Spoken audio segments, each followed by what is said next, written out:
Marco, I have a question for you. Yes. When you live in paradise all year round, On Paradise. what? God, I walked right into it. Walked right into it. This must be just like living on paradise. You know that song? I know, living on a prayer. When you live in, on, around, or near paradise all year round, what does one do for a summer vacation and/or 4th of July? Now, I did not go to a beach for the 4th of July. I went to our little community pool that we joined last year. That has been a really pivotal, a positive change, but a pivotal change in the List family. Situation. And I'd like to also know what John did for the 4th of July. But Marco, in particular, when you live on the beach, in the beach, near the beach, around the beach, beside the beach, how do you celebrate the 4th of July other than apparently calling the cops on people who are trying to light your house on fire? It's weird. There's lots of weird things about living in a vacation town, because it's a summer vacation town, it's a beach town. And so all winter long, there's very few people here. It's kind of a ghost town. And then all summer long, it is packed. And it is most packed on, first of all, weekends. And then second of all, most packed on holiday weekends. And of the holiday weekends, the most packed one is the 4th of July.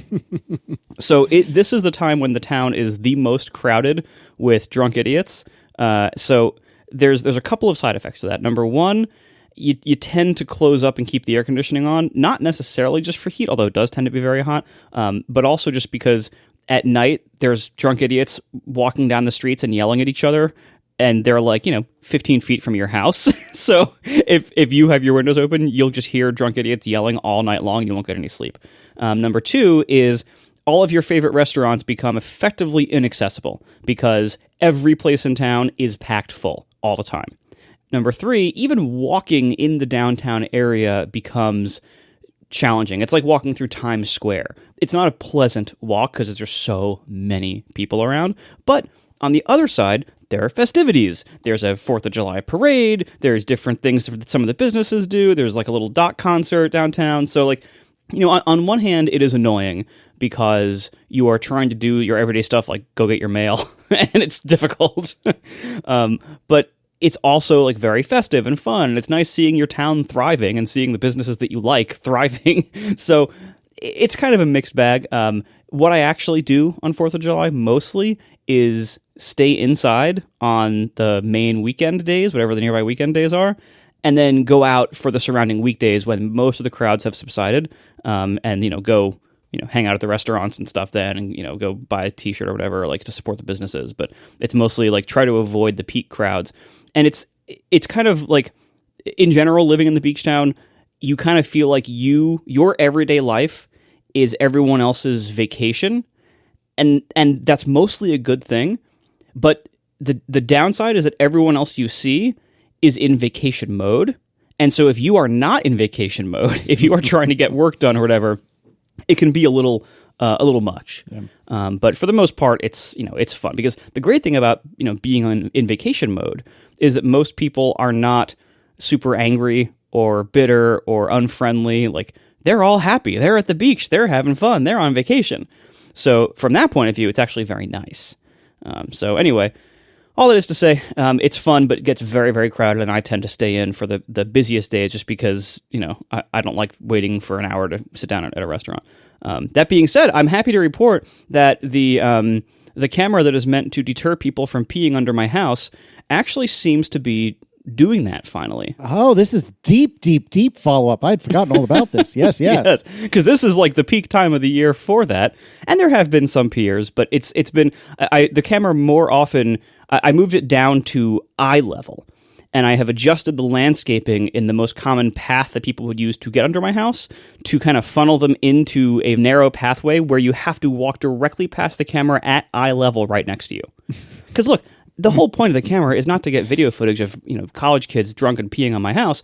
The whole point of the camera was to deter them from doing it. Right. And so that has largely worked because now that the camera is at eye level in this one narrow path they're kind of forced to walk through, way more of them are actually seeing it and are then dude, bro, turn around. Then they go to probably pee on my neighbor's house. They have those little yard signs that I see all the time. The little yellow yard sign. I don't know if they have them in your area, Casey, maybe, but on people's lawns that they're yellow squares and they have a little circle with a line through it showing a dog peeing, and it says be respectful, don't pee here or whatever. And they put them every 4 feet on their lawn. And of course, it doesn't stop the dogs; they pee there, no matter what. But if you could you can buy those same signs and put them on there. No peeing here. Please be polite. Don't pee here. Be respectful. They come in varying levels of formality and humor. Yeah. So as a dog person, those signs kind of irritate me. Same. Now, I will try to generally drive my dog away from those yards because I'm just, I don't, fine. If they care that much, fine. I don't care. But it's weird to me that you care so much about dogs peeing on your lawn that you decorate your house with a bunch of signs of dogs peeing on your lawn. Mm-hmm. And that, I don't want that to be how my house looks. I mean, it's kind of like the plastic on the furniture, like you're protecting the furniture so it'll always look nice, but your furniture never looks nice because it's always in plastic. So you want your lawn, and I kind of get it with lawns, because you want the lawn to look nice. But to do that, you put a bunch of yellow things on it, and you say, well, these yellow things don't make your lawn look nice. Well, you can take the yellow things out, whereas if they pee and kill the grass, those are dead spots and they're hard to deal with. So I kind of get it, but especially if you're one of those people who puts it every 4 feet, you become the dog don't pee here house and not the house with the nice lawn. And, I mean, I guess some lawns dogs like to pee on more than others, but I don't know. I don't know if I could go in that direction. And the other strategy people use, which this may be legit or may not, and may help you with your house at Marco, may not, and I'm sure you've seen this, Casey, are the ones who put the similar yellow signs on their lawn, but they don't say, please don't pee here. What they say is like, our lawn has been treated with pesticides that are dangerous to pets, so don't put your pets here, right? Is that true? Who knows? I mean, it might be true. It probably is true in a lot of cases. A lot of cases, people probably do treat their lawns with chemicals that aren't good for pets. But I feel like that works better as a deterrent than a sign saying, be respectful, please don't pee here. Because people worry about their dog's health, but they don't care about your lawn. I mean, I feel like, so first of all, the general idea of me putting signs that are legible, so I have a sign, I put up signs under the house that say something like, there's like cameras, so like it alerts them to the presence of cameras. Yeah, you just need a big sign that says camera with an arrow pointing to the camera. That's it. No, but trust me, that's not enough because they don't see that. Maybe the text isn't big enough. Yeah. But like where I don't have signs is facing the outside because I don't want to be that house. Because there are houses in town that are like under 24-hour surveillance. Like I don't want my house to look like that. I as soon as you are in a spot you shouldn't be, I'm fine having you see a sign like that. But I don't want that to be like what my house looks like to the outside. That's not my style. But I was thinking though, when you were saying like worrying about the health of their dogs, I wonder like, given the caliber of people who pee on my house, I think maybe if I can have a sign that somehow suggests that they might reduce their manhood in some way. I think that's too sophisticated of a judgment for anyone who's drunk and peeing under your house to make. I don't think there's any threat to their health or masculinity that you can make that will register at that point, because they just have to pee and they're drunk. Yeah. John, what did you do for the 4th of July? Nothing. I think I watched a movie. Fun. Sat in the air conditioning. Yeah. Sprite? Did some programming stuff. No Sprite. Oh, man. Chasing some bugs. Just the same old day. Living it up. I see. Actual bugs? No, just the programming kind. Oh, I've been chasing actual bugs too, but that's fun. Mixed results there. We get a little bit of an influx of ladybugs in the house lately. I'm not sure what the deal with that is. I've chased a few of them around. I've been trying to figure out like mosquito trap situations or mosquito deterrents that are not just neurotoxins. Because spoiler alert, any kind of mosquito thing that works is usually a neurotoxin. And I'd rather they have the CO2 emitters. Yes, lots of mosquitoes in those. So I tried one of those this spring. I don't think I ever talked about it on the show. Maybe I cut it out, but I tried the mosquito magnet this spring, and I could not get the thing to stay lit. For whatever reason, maybe it's too harsh of a wind sometimes. Maybe the propane that I get out here is not pure enough. They had all these troubleshooting steps. I tried them all. Nothing worked. I had to eventually return the thing. And now I have those fan traps that are basically just like a giant purple UV light and a big computer fan under it, basically, that sucks the bugs in. But that one catches moths too. Like I don't want to kill a bunch of moths; they're beneficial. So I haven't solved this problem yet. But I don't know, and I don't want to gas my yard or my dog. Yeah, I'm not sure there's much you're going to be able to do about insects living on the seashore. It's really a losing battle there. John, you've been doing some statistical analysis and data gathering and whatnot. Would you like to tell us about this, please? Yeah, after our most recent member special, where we ranked every iPhone into a tier list, I figured we had done enough of these member specials over the many months that we've been doing them that it would be good to try to figure out if we're doing the right things. So I decided to make a little survey to ask people whether they're a member or not. Like, that's the first question in the survey is, are you a member, right? What do you think of our member specials? If you're not a member, you've heard about them on the regular show. And if you are a member, presumably maybe you listen to some of them, right? So I wanted to know what people thought of them, if we were on the right track or whatever.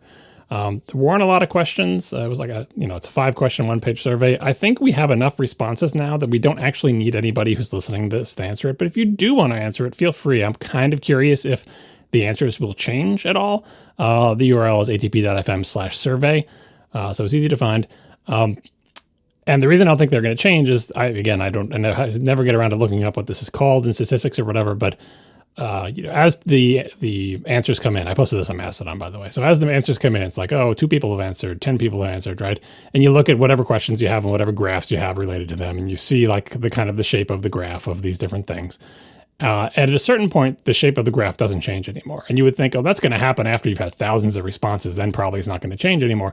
But what I found is the shape of the graph after like 10 or 15 or 20 responses doesn't actually change that much, let alone after 100, 200. Like at this point, when I update the graphs with new data, I have to double check to make sure, did it actually update? Like literally nothing moves. Hundreds of new responses come in and literally nothing changes. So I have a feeling that if people go there and fill it out, nothing is going to change. But there is a free text thing at the bottom for asking for suggestions. So obviously you can put whatever you want in there. That's something that doesn't show up in the numbers. But anyway, here's what I was asking more or less. I was asking, I'm asking if people are members and if they aren't members, if they were members in the past. And then I wanted to know what they thought of the 3 different kinds of member specials we have done. We have done a single tier list, which just kind of throws it off because, do you like our tier list? Well, we've only done one, so whatever. But anyway, the ATP Eats things where we eat stuff, and ATP Movie Club where we watch a movie and talk about it. And we've done multiple ATP Eats and multiple ATP Movie Clubs in the one tier list thing. And so I wanted to know, rank them. What's your favorite, second favorite, and third favorite? Should they make a tier list? Yeah, well, it's not a tier list. It's forced ranking, because if there was a tier list, they could have ranked them all too. But they can't do that here. Although I tried to do this with SurveyMonkey, but SurveyMonkey wants so much money. So I had to use Google Forms.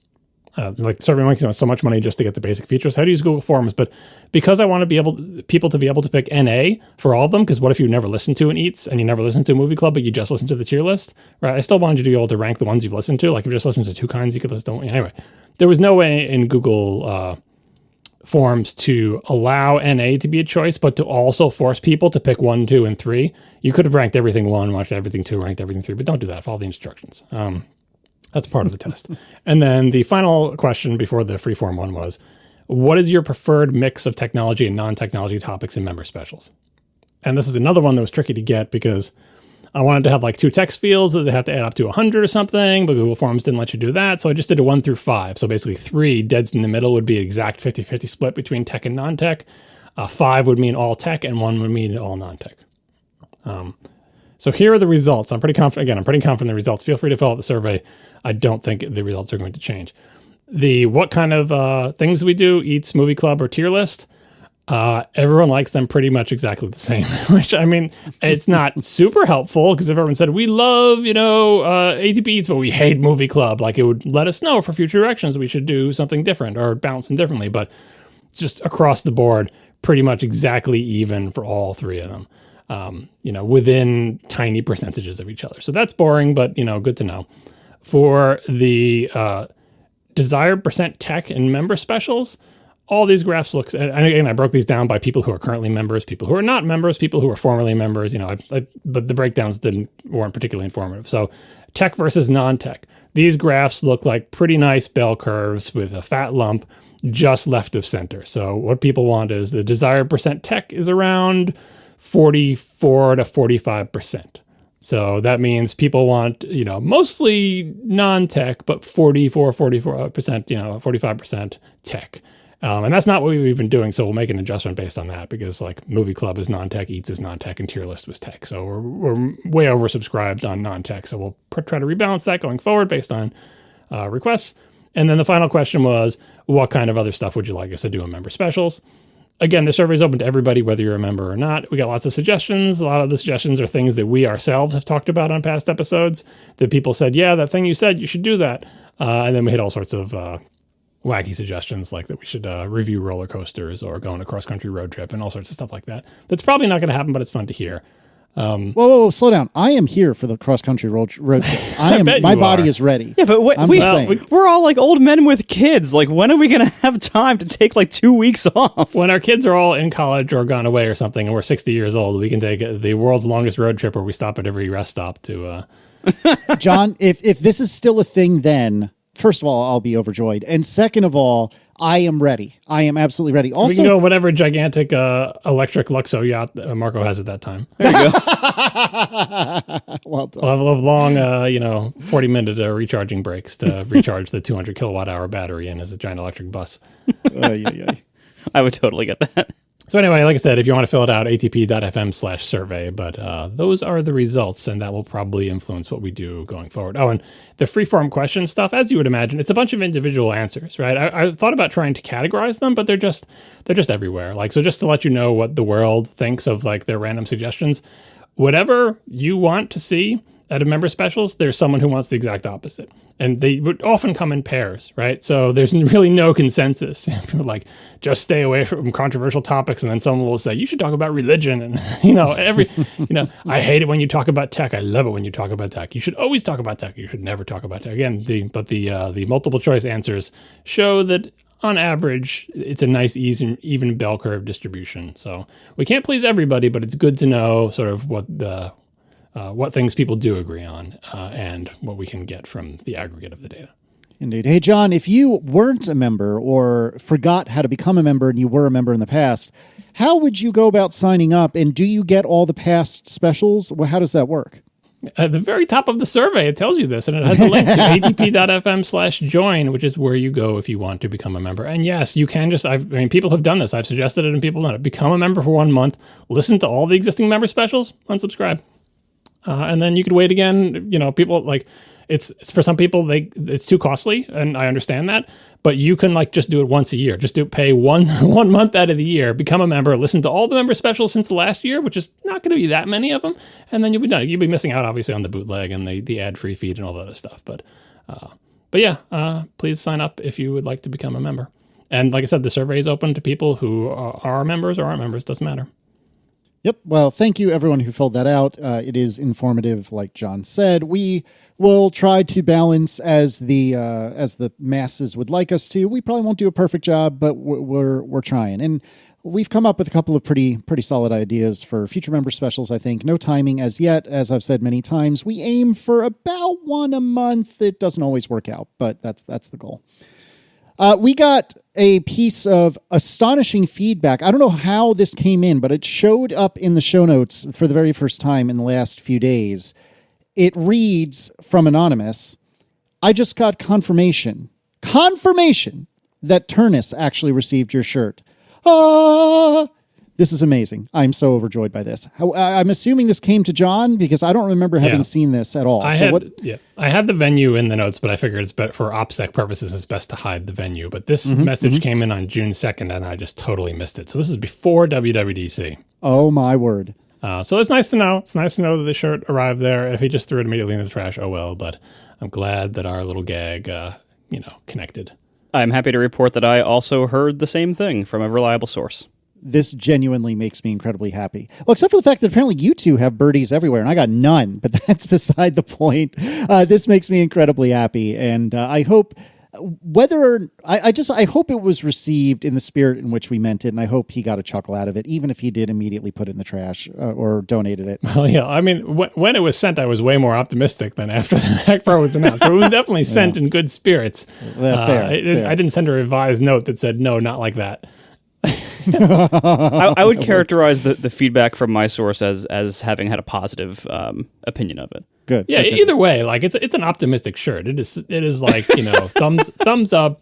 Keep doing what you're doing. And from all accounts that I've heard, Turnus is a backer of the Mac Pro, so we need people like that.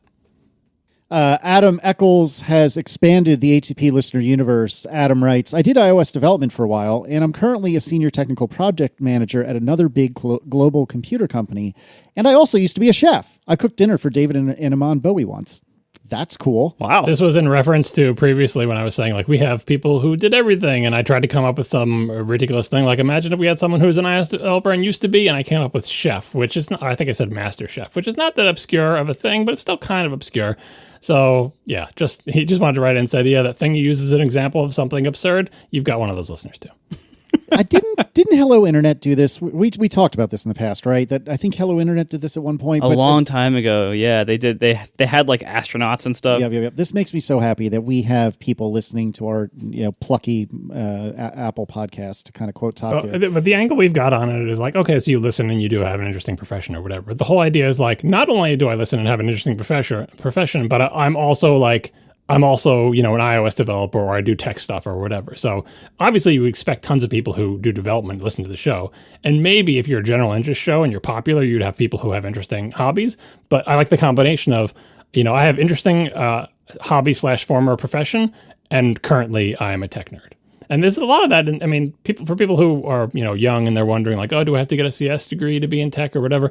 Especially in my generation of people, tons of the people in tech either don't have any college degree at all, or their degree is in like physics, music theory, like something totally unrelated. They went to business school or whatever, and then they end up as a developer. Like, I feel like computers has that effect on people, is that you might have like, you might not know that computers are going to get their hooks into you, and you might have another life plan for yourself. Like, I'm going to be, a lawyer, or I'm going to go into business, or I'm going to do this, or I'm going to do that. And then at some point, a computer enters your life and it says, nope, change of plans. You're going to be a developer. And you really have no choice in the matter. Kind of like people who feel a calling to creative professions, right? That it's not like they make a choice to do that. It just draws them to it. And lots of people in computer field are like that. So if you go to any big tech company, but especially Apple, and you talk to a bunch of people and you'd say, what is your degree in? What did you think you were going to do with your life? You'll find people with all sorts of different backgrounds, even people who like had a career as, whatever, a non-tech related profession for like a decade, and then said, you know what, I want to write iOS apps, and that's their career going forward. So it's a really interesting field in that way. You tend not to see that in like medicine, where, I spent my first 10 years, as an iOS developer, and then I became a doctor. Now we're going to get someone who's going to write and say that happened to them. I can't think of any absurd example. Well, I think people have gone the other direction. Yeah, I know of people that have gone the other direction from MD to development. I don't know of any that went from MD to development. Well, what's it? Arnold Kim is the guy. Is he the guy who started Mac Rumors? He was an MD here in Richmond, if I'm not mistaken. Oh, I didn't know that. Went and started Mac Rumors. Yeah, I met him. Actually, saw him at the airport, the Richmond airport, that is, before one WWDC years and years and years ago. But yeah, I'm pretty sure he was like a general practitioner or something like that here in Richmond, and then started Mac Rumors as a side gig, and then within a couple of years, that became his whole gig, as far as I'm aware. Yeah, I feel like that happens a lot with like doctors and lawyers, because there's a lot of like societal pressure to be those high profile, lucrative professions, even if you don't really like it. So a lot of people start off either going to law school or becoming a lawyer, and then decide, nah, this isn't for me. Even if they've already done it, they passed the bar, they are a lawyer, they are a working lawyer, and they say, you know what, I want to be something else, whether it's, not tech related or whatever. The other thing we should mention is the reverse of this is true for subsets of people that don't have the same experiences as the straight white men who enter tech, as women in tech historically, and other people in tech enter tech because they love computers, and they get there and they don't like the treatment they receive, and they end up leaving after a few years because they're like, screw this, I'm out of here. And that is a problem in our industry, and that is something that we need to fix. But it is a thing that happens. So if you're looking for people who go the other direction, I was in tech and then I left to do something to save my sanity, guess who that happens to? Yeah. We are brought to you this week by Notion. Project management tools are supposed to help you move faster and stay organized. But if you're still jumping between 50 tabs just to do your job, John, then maybe you haven't found the right tool yet. This is where Notion comes in. Notion is a wonderful project management tool, and they are just launched Notion Projects. This includes new, powerful ways to manage projects and leverage the power of their awesome built-in AI features, too. Notion Projects combines project management with your docs, knowledge base, and AI. So you can stop jumping between tools and stop paying too much for a lot of them too. So in just one workspace with Notion, you can do everything you need to get your projects over the finish line, from brainstorming to drafting launch plans to organizing sprints and keeping everyone on deadline. And it's super customizable. You can view your projects as a timeline, table, Kanban board, all sorts of options. There's also powerful filtering and automation features. So however you want or need to work, Notion can do it with their customization. And Notion AI helps you automate all that tedious overhead, like summarizing meeting notes, finding next steps, whatever else. So this frees you up to really do the deep work. Getting work done can really feel impossible some days. Notion is an incredible tool that makes it so much easier to make progress on your projects. Do your most efficient work with Notion projects. You can try it for free today at notion.com/ATP. That's regular ATP, all lowercase letters, notion.com/ATP. When you use that link, you are supporting our show. So please do go right now to notion.com/ATP. Thank you so much to Notion for sponsoring our show. All right. In the context of full photos access or full library access, I believe this was an Ask ATP of last week. And it was. And I have some experience with this, but off the top of my head, I couldn't remember the particular details. And the question was, in short, does full library access give an iOS developer, an app developer, basically carte blanche to all of your info? And I had said on the show, I'm pretty sure it does. And a bunch of people wrote in to say, oh, yes, it does. But we got some particularly good feedback from Peter Gertson-Shibby. I apologize if I got that wrong. But anyways, Peter wrote, I'm an iOS developer for Framio, which is a Wi-Fi photo frame app.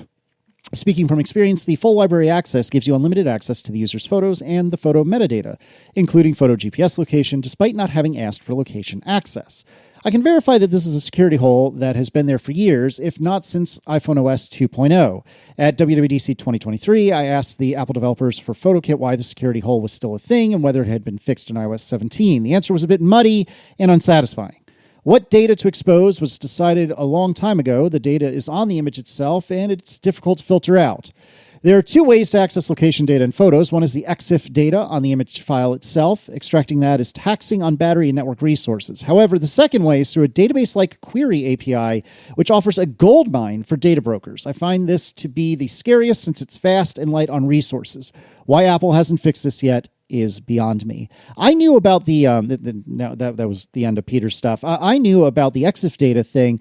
I am not familiar with, not to say that Peter's wrong, I'm just not familiar with this database-like query API. I'm sure it's a thing, but I didn't bump into this when I was developing Masquerade or Peekaview. But yeah, this matches my expectation, which is certainly anything on the photo itself, have at it, baby. It's all yours for the taking, which I can understand both sides of this, right? Like, is it really a security hole? Well, kind of, yeah, because you're giving location access, but it is part of the photo. So, like, I don't know. I see this. I see both sides of this. Well, I mean, I think the way I would look at this, first of all, I think Apple has it wrong. I think Peter's right. The way I would look at this is when people say, yes, I'm giving access to my photos, do they fully understand that they're also giving access to the history of every location you have ever taken those photos in? And I think the answer for most people is no, they wouldn't think of that. And so I think that should be a separate thing. I think that Apple should put in the work. They know how to do it. It's not that hard. Put in the work to not expose the GPS field in the EXIF data of those photos unless the app has also gotten some kind of special location access. And I would even word it in a very scary way, like location history. And maybe even show a map on the dialogue. They already index this data. Like, show a map of all the different dots that you're going to get, have a different permission level that's like, okay, you can read the photo data, but not the location data. Because, again, this is an area where user expectations of what they're saying yes to, I don't think line up well with what they're actually saying yes to. And Apple, the fact that Apple has done it this way all this time, that's not an excuse to keep doing it this way. They've tightened things down in OS releases all the time. They frequently will take something that used to have no permission dialogue or used to have a certain level of access, and starting with iOS X+1, no longer. Now you have to ask for that. They have a large history of doing that for the user's benefit and for the sake of matching user expectations. And so I think they need to do that here. Desktop widgets on Sonoma. Danny Lin on Mastodon has recorded a quite funny video of what happens if you have a metric crap ton of icons on your desktop, which in and of itself gives me the hives. But nevertheless, if you have that and then start... Never look at my computers. Mine is bad, and I have like 10 to 15 right now, which is like 8 to 12 more than I should as far as I'm concerned. But nevertheless, this is a 14-second video, and it shows dragging a clock widget through this just sea of icons and them moving around in a truly absurd way. It is quite funny and quite delightful. Oh, this is John's. Wait, you put this video up, this YouTube video. Danny Lynn posted this. Danny Lynn posted this on Twitter, but as we know, Twitter is a trash fire. So I had no confidence that people would be able to see his video on the tweet. So I downloaded the tweet and put it up on YouTube on my channel on an unlisted URL, just because I wanted people to see it. His description of it as whimsical chaos is great. So for people who don't know, since you can have widgets on the desktop in macOS Sonoma, you can move the widgets around. And the widgets are, they're on your desktop, right? And so are your icons, though. So to prevent the situation where people with messy desktops have icons like overlapping their widgets, the icons flee from the widgets when you move them, right? The icons are trying to get out of the way. But the way they do it is hilarious and worth watching. I mean, it's a hard problem. Like, it's not, I understand what Apple's doing, which is, by the way, why Dashboard was great, because the icons came in from the outsides of the thing and then they left. But anyway, now they're permanently on your desktop, but the icons have to stay away from them. So when you place them or when you move them, the icons have to scatter like scared, very confused animals. Please watch the video. It's hilarious. It's 14 seconds. I'm assuming they'll work on this a little bit for the release, but maybe not. I don't know. Yeah. Marco, what you need to do is have some sort of video or extremely brief chapter API for Overcast, so you can put 14 seconds of video as chapter art. I mean, I did one time do that with this with the theme song. Remember with Jonathan Mann's keyboard song with the butterfly keyboard? And I did like a chapter every 2 or 3 seconds, and so it had like 90 chapters, and it broke Pocket Cast. They were really mad at me. Yeah. Whoopsie. I do remember that vaguely. All right, and then with regard to Reddit, Lee Abraham writes, yes, some subreddits went dark, private, not safe for work, etc. But the regular Reddit user base is overwhelmingly against it. Something like 5% of Reddit users use third-party apps, the rest don't care. So yes, this was good for the mods, but the Reddit community as a whole, no, it's been pretty bad. Posts supporting the mods are downvoted into oblivion. I am, again, as I think I said last episode, I think I'm the heaviest Reddit user of the three of us, and I am at best a moderate Reddit user, and I think that's probably a bit exaggeratory. That's a bit of an exaggeration. But I have no idea if this is factual or not, so I'm going to take Lee at their word and assume that this is true. But that slightly bums me out. I mean, it's understandable, but it slightly bums me out. I don't know. John, it seems like you have some thoughts on this. Yeah, so this is the nature of any of these types of things, right? So who made the subreddits dark or private or labeled them as not safe for work or whatever? Who's doing that? Like it was the moderators, the people who maintain order on these subreddits, especially the very popular ones. There's lots of people reading them, lots of people posting to them. These are communities, and there are people in charge of the community, in charge of maintaining order, so it doesn't just get spammed to death or just become off topic or whatever. Those are the moderators, and the moderators also have the power to change the settings on the channel. Anyway, they're the ones who did this. Moderators are a tiny, tiny, tiny fraction of the people who read Reddit. Millions and millions of people read Reddit. Every subreddit has a handful of moderators. These are unpaid people. They're not Reddit employees. They do not get paid for what they do. They're doing it because they want to maintain a community, whatever. And they're the ones doing this, right? And so this person Lee's saying, well, the people who read Reddit, we don't want these things to go private. We want to be able to read our things in r/funny or whatever. Like we're against it. So just because the people who, so few people use third-party clients, setting aside whether it's actually 5% or whatever and what percentage of traffic they are, whatever. But the people who read Reddit, we don't want these things to go dark. We don't want this stuff to happen. So, don't believe the hype. This is really a rebellion by a small number of people. This is always how it is, though, with things like labor strikes or disagreements between management and labor. Like, so for example, imagine a transportation strike. People who drive the trains and drive the buses. They have some disagreement with the government / their management / whatever. They go on strike. We want more sick days. We want our hours to be reduced, whatever, Or, we don't have to want to work long hours. We want better overtime pay, whatever their demands are, right? And they go on strike. People who drive trains are a very small percentage of the population that uses trains, right? And so you're just a commuter. You're one of the millions of people who takes the train to work, and you're pissed. I just want the trains to work. Why? I don't care about your stupid labor dispute. Why can't I just get on the train and go to work? And now it's inconvenient for me, and I have to find a ride, or I have to take an Uber, or I have to take a bus, or I have to do something else, or even if it's just reduced. I hate it. I'm mad. In this case, the labor, albeit unpaid labor, are the mods. And so, yeah, the quote unquote passengers, the people who are just reading Reddit or whatever, are annoyed the same way people who take the train are annoyed. But that's what sort of management is hoping for in any kind of labor dispute. The people going on strike saying, hey, we're going to cripple your city because now the trains won't run. And management saying, yeah, but we have more money than you and now you're not getting paid.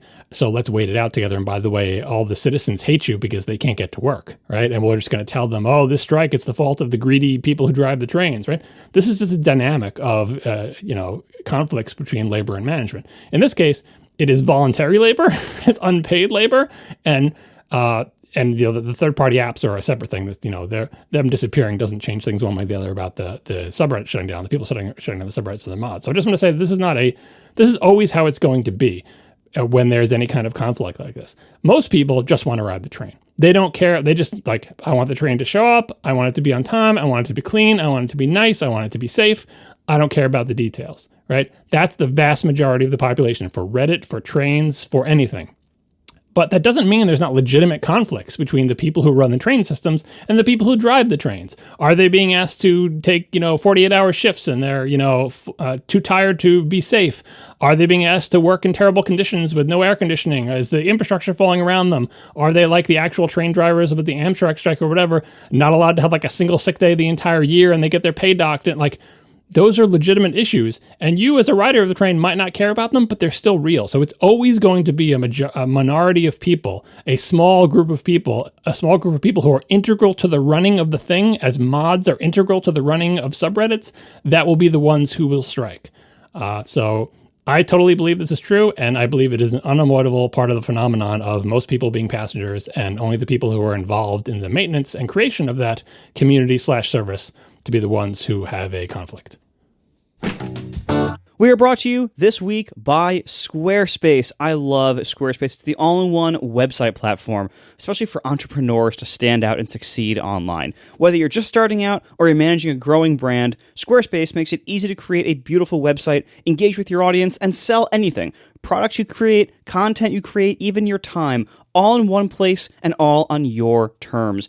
Squarespace makes all of this not only possible, but super easy, and they take tons of problems off your plate. So you don't have to worry about software, upgrades, setup, patches, keeping the servers up and running. They do all that for you, and it is so easy. They now have the Fluid Engine, the next-gen website design system from Squarespace, so it's never been easier for anyone to unlock unbreakable creativity. You start with a best-in-class website template and customize every design detail with reimagined drag-and-drop tech for desktop or mobile. You can stretch your imagination online with Fluid Engine, built in and ready to go on any new Squarespace site. Of course, they support online stores. This is table stakes now, and they do a really great job of it. You can sell your products, you can sell physical, digital, or services. Squarespace has all the tools you need to start selling all of those online, and your customers have flexible payment options.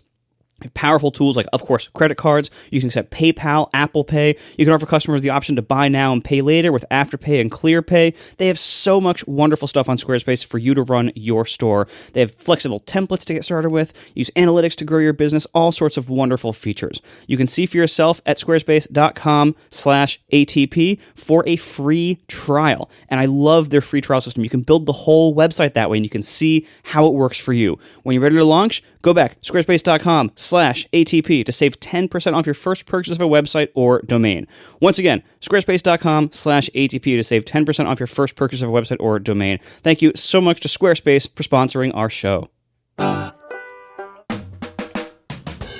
There was a pretty funny and, sad, funny, and pretty good article over at The Verge. I believe this happened shortly before we recorded last week, but we didn't have a chance to talk about it. This is an article by Monica Chin, which I could summarize as, hey, the Mac Pro is kind of bullshit, isn't it? But it's the question it's asking and attempting to answer is, hey, what is the Mac Pro really for? And the official title is, The Mac Pro's biggest problem is the MacBook. John, I keep calling on you for this episode. I apologize, but I feel like so much of this is relevant, or your opinions to so much of this are very relevant. So, care to tell me who the Mac Pro is for, John? I mean, this article, I feel like is, we skipped it over last week at least. And I would just as soon have skipped over this week, but you two wanted to talk about it. Casey wanted to, of all things. If you listen to the show, there's nothing in this article that's news to you. And on top of that, I feel like what this article does is it's kind of more like a human interest story. It's not trying to be like hard reporting or trying to tell Apple they should do something. It's just a fun human interest story because they just talk to a bunch of people and say, hey, what do you think of the Mac Pro? Hey, what do you think of the Mac Pro? But it's just a bunch of random people. And they say the things you would think they would say. It's good to see mainstream coverage of this computer being potentially disappointing to its target audience or people being confused about who the target audience is. Like I've watched tons of YouTube videos about the latest line of Macs, because that's what I do on YouTube in addition to watching car rebuilding videos. And they, everyone is aware of the exact thing that we talk about. Hey, there's this giant expensive computer that costs $3,000 more than a computer that is exactly as fast, pretty much. Like tons of people on YouTube are testing it like, but shouldn't this have lower temperatures or shouldn't it have better sustained speed than the Mac Studio with the M2 Ultra? Like, shouldn't there be some advantage? And the answer is, pretty much no. Like the Mac Studio is amazing. It's a tiny little computer. They seem to be clocked the same. The temperatures are very similar. Neither one of them throttles. I mean, even where there are temperature differences, like, yeah, but they're still really cool. And the Mac Studio is still very quiet. And obviously, we talked about this before. There's a bunch of card slots in there, and there's no card slots in the Mac Studio. So there's a differentiation. But people still are struggling with the idea of like, okay, but if I can't put GPUs in there, what would I put in there? And who wants to use it? And so, like, the answers are what they are. We've talked about it a million times in the show. There's no getting around it. It's a weird machine whose target market or whose ideal customer is a narrower slice than it was before, because the previous Mac Pro that was in this case could do all the things this one can do and more. And obviously that one's old and slow now, but they waited many, many years to replace it, and they replaced it with one that does less. So they're further narrowing the market for the Mac Pro. And on top of that, the Mac Studio, which didn't exist when the 2019 Mac Pro came out, the Mac Studio exists, and it's the exact same SoC, the exact same limits on RAM, CPU, all that other stuff. And it's just, yeah, I mean, and this article's like, oh, but most people just buy MacBooks. Yeah, of course they do. Like, we know, like, most people don't buy Lamborghinis, right? We know. And the problem is that, as Marco has pointed out many, many times in the show over many, many years, the laptops are so good now, and Apple's chips are so good in laptops that people who previously needed to get a desktop for performance don't even need to do that anymore. And in that environment, the Mac Pro has not moved up market to say, but you know what? Now the Mac Pro is going to be even more insane, and it's going to be so incredibly fast. And nope, it's not. It's as fast as a Mac Studio. It's just for people who want a card slot. So, I will probably. I mean, I feel like we'll probably end up reissuing some variant of the Mac Pro Believe shirt in 4 years when the next rumors of the replacement Mac Pro come around. Because honestly, I think we need a better Mac Pro than this. In the meantime, I'm glad this one exists instead of none. But boy, we need something different so that we don't have to see YouTube videos and articles like this one that say, what's the deal with the Mac Pro? It seems kind of weird. And you know what? I agree. It is kind of weird and not great. Yeah, I think that one way to look at this is, first of all, the answer to who is the Mac Pro for, I don't think the Verge article really did a good job of answering it, because what I've been told over and over again, especially from people who work in this area or who from various Apple people, the answer is basically recording studios. Like, this is a computer, this is a Mac, it's a Mac Studio, ironically, for recording studios. Or video people. That's an example Apple gave. If you want to capture 24 8K streams at the same time, this is the only Mac that can do it. Right. And so it's for a very small percentage of people. But I think the way to look at it is, it's, in the same way that Apple has, in recent years, made a rack mount version of the Mac Pro. Well, who is that for? The answer is very few people, but whoever it is for, they probably buy a bunch of them, and so it's worth making that configuration for them. Like that person said last time, the guy who said he doesn't understand why they make the tower one, because as far as he's concerned, he's only interested in the rack mount one, because the tower one is just inconvenient, because he's going to put it in a rack, and that's where all his other crap is for his audio thing. And so he was like, why did they even bother making the tower? It's so dumb, just give me the rack mount. Right, and it's like, if you are using it in a recording studio, guess what they're full of? Racks. Tons of recording studio equipment is rack mount, and for all the same reasons that we use racks in data centers, because when you have a bunch of stuff and you got to, it works better and it's more convenient and offers a lot of advantages. Anyway, so in the same way that there has been this rack mount configuration of the Mac Pro that's got to be a super low volume product that almost no one, relatively speaking to the whole market, buys, but it's still worth them making it. I think similarly now we have to look at the Mac Pro itself maybe as the PCI slot version of the Mac Studio. Like, that is just a configuration of the Mac Studio that happens to add these fairly expensive components. Like I know people were trying to justify the price a little bit by looking up like the PCI bridge chip they're using in there. I think it's like a $700 part. The power supply they're using in there is a massive, it's like a 1400 watt power supply. It's the same one from my Mac Pro. They didn't change it because why? It's kind of like when they didn't change the power supply on the Mac Mini when it went to Apple Silicon. It was like, well, we've already got this one, and it's over provisioned by like 10x. And the only reason the power supply is so over provisioned is if you assume that the cards can't use that power. In my Mac Pro, you can use all that power. You can put in giant GPUs that suck the power up, but I think you might have trouble finding non-GPU PCI cards, enough of them if you fill every single slot to use up that power supply, because I'm pretty sure it's exactly the same one in mine, and so it is more than, and that's just cost savings. Like, why bother making a different power supply? We've got one, it's more than enough, just keep shipping it.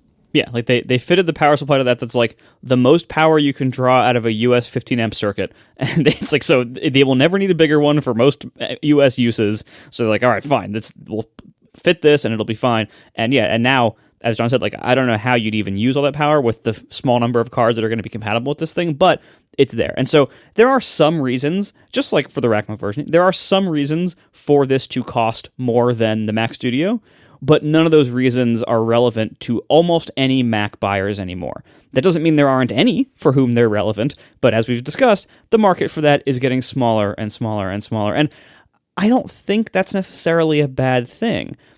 I don't want a giant tower if I don't need one, if it doesn't offer any benefits to my life, and it doesn't. I don't even, as we were saying, like, I don't even run a desktop anymore. I have a laptop that is serving as a desktop, and then when I go on trips, I can bring it with me. It's amazing. And it's like most people will have their needs totally well solved without going to something like the Mac Pro. And that's fine. I do think they still need to make it and keep that category healthy, though. And that's what we were saying, over the last few weeks about this. Like, I don't think they're doing a good job of keeping that category healthy. But that being said, they have more data than we do. They probably see just as well, they see way better than we do, that it's a very dramatically shrinking category. And they would be totally happy to just sell like all their awesome laptops and a small number of mass market desktops like the iMac 27. Like, they'd be totally happy to just sell those forever. As we pointed out before, it's kind of a self-fulfilling prophecy, though. If they keep making this computer of interest to fewer and fewer people, and they sell fewer and fewer. And by the way, from what I've seen in Apple's casual statements, the Mac Studio seems to be selling well. They don't tell you sales numbers, but from what they've said in the press, they've bracketed the Mac Studio, saying like that it's selling well, or are we happy with how it's doing, or we were surprised at how well it's doing. Because I think the Mac Studio, we haven't talked about this too much, but the Mac Studio fills an important need, because Apple had just basically been selling laptops because that's what people want, right? And then there was this huge jump to, and if you want a desktop, the only one that we still sells either the all-in-one iMac, which is kind of like a more consumer thing, or this gigantic, increasingly expensive tower.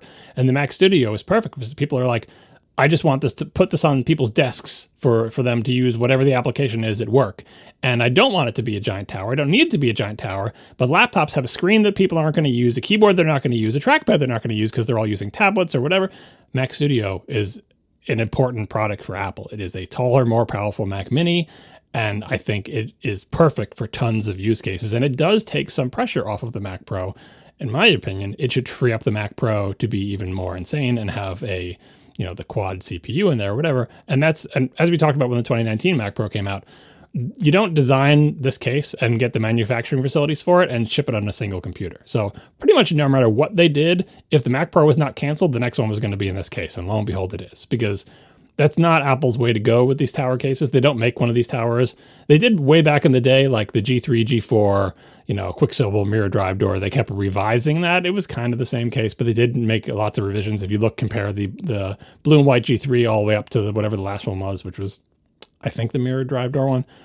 There are actually a lot of differences in the case, but the general shape was the same. But this giant case, it's dumb to put an M2 Ultra in there. Like, it's a waste of space. They have way more cooling than they need. They did weird stuff, like they moved the SSDs out of a place where they had air blowing over them to a place where they don't. Probably because I guess they don't need it, but it is weird. Like, the SSDs are now where the RAM used to be, but there's no air blowing on them. Anyway, this case is massively over-provisioned and overpowered for what they put in it.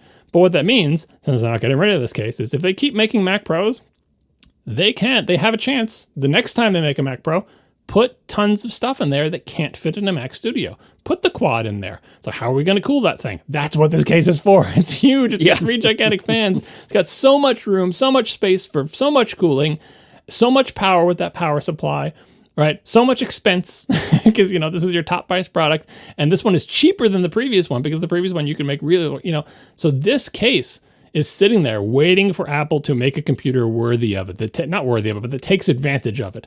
And the M2 Ultra does not take advantage of it. The M2 Ultra is perfectly happy in the M2 Studio. Again, I encourage people to take a look at some YouTube videos where they check the temperatures. The M2 Ultra in the studio stays so cool and the fans stay idle and it never throttles. Like in that tiny little cube. So of course it doesn't have any problems in this huge case. It's like la-di-da. Like again, half the fan, two out of the 3 giant front fans are just blowing air through nothing out the back, right? So I really hope that, if you build it, the nerds will come like this. They built this case. It's sitting there waiting for something to come. Even the PCI chip, Marco, that you mentioned, the expensive PCI bridge thing, like the M2 Ultra does not have the number of PCI lanes that the Xeon did even. And so they have all those slots in it. The reason they're able to have those slots is they have multiple slots feeding into a single PCI switch inside not a single switch, but there's a switching fabric inside the M2 Ultra. So you can't have like all the 16x slots. You can't have all of them having 16x speeds at the same time because they're sharing bandwidth. That wasn't the case with the Xeon because they had enough PCI Express lanes for all those slots, right? So it's not even like the M2 Ultra is able to correctly support the number of slots they put in this thing, but they just, they did what they did. They said, well, I hope you're not using them all at the same time at maximum bandwidth, and if you are, you're going to get bottlenecked a little bit. So I really hope they eventually make another Mac Pro worthy of this case. Otherwise, things are looking grim for this case.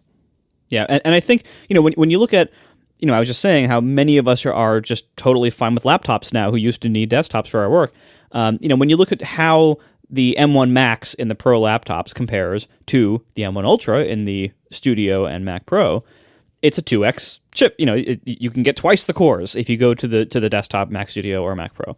Well, if the Mac Pro is able to offer the quad at some point, and you can get another jump of 2x the CPU and GPU power by going from the Studio to the Pro, that gives the Pro a lot more reason to exist. And if you look, like they had this they had like a disassembled new Mac Pro in the hands-on area in WWDC this year, and took a couple of pictures, and there was no heatsink attached to the M1 Ultra chip in it, so you could see how much space the M1 Ultra takes up in that case, and it takes up like a quarter of the motherboard. Like it's not a small chip; it's a huge chip. But that's the whole computer. Like the rest of the motherboard is empty. Yes, and so with some engineering, they probably couldn't put one like in front of the PCI slots because that would block the length of the slots. But like in that like kind of upper right area where the hard drive bracket goes that you have, like they could move stuff around to fit 2 of these in some form, however they would interconnect, whether it be one giant quad or whether it would be 2 of these side by side with some kind of interconnect between them. I don't know. But there is room for it. But you can tell, like, you actually do need a case of this caliber, like, of this size, to be able to fit 2 of those M1 Ultra dies and also have card slots. So, like, it would make sense for the case to be this big if that was the goal. It makes no sense for any other reason. But, again, maybe that's the future plan here. Maybe they couldn't get it together for this one, but maybe that is the future plan where you have kind of, the M1 Max offering, like, 1x of this big performance. You have the Mac Studio offering 2x, and then you have the Mac Pro offering up to 4x. That would give this product a great reason to exist. And until then, we patiently wait and hope it doesn't get killed. We are sponsored this week by Trade Coffee. Now, I love Trade Coffee. Everyone always asks me how to make great coffee at home, and they always think it involves some kind of like special gear. And really, the number one thing you need is freshly roasted beans from great roasters. Well, Trade gives you this. Trade connects you to the best roasters in the country, and they mail you amazing, high-quality, fresh roasted beans on whatever schedule you need. So you can discover great coffee to brew at home and get it shipped right to your door super conveniently with whatever options you might need. So they have over 450 coffees they can choose from, they guarantee you'll find something new to love. Whether you like dark roast, light roast, espresso, blends, rare roast, you name it, they have you covered. Now, if you're less of a nerd and you don't really know where to start, they also will guide you through the process and help you match coffees suited to your taste. Every coffee is roasted fresh within 48 hours and shipped directly to you by their roasters. So it is just an amazing service. I've used it myself for many years now, and it is great. The variety you get from Trade is awesome, and their hit rate is really good. Like, they've never missed with me. I'll tell you that right now. They've never missed. They often hit it out of the park, and I love the variety I get from them. It's hassle-free. It's curated just for you. It is just fantastic. So, upgrade your morning routine with better coffee. Right now, Trade is offering you a free bag of coffee with any subscription at drinktrade.com/ATP.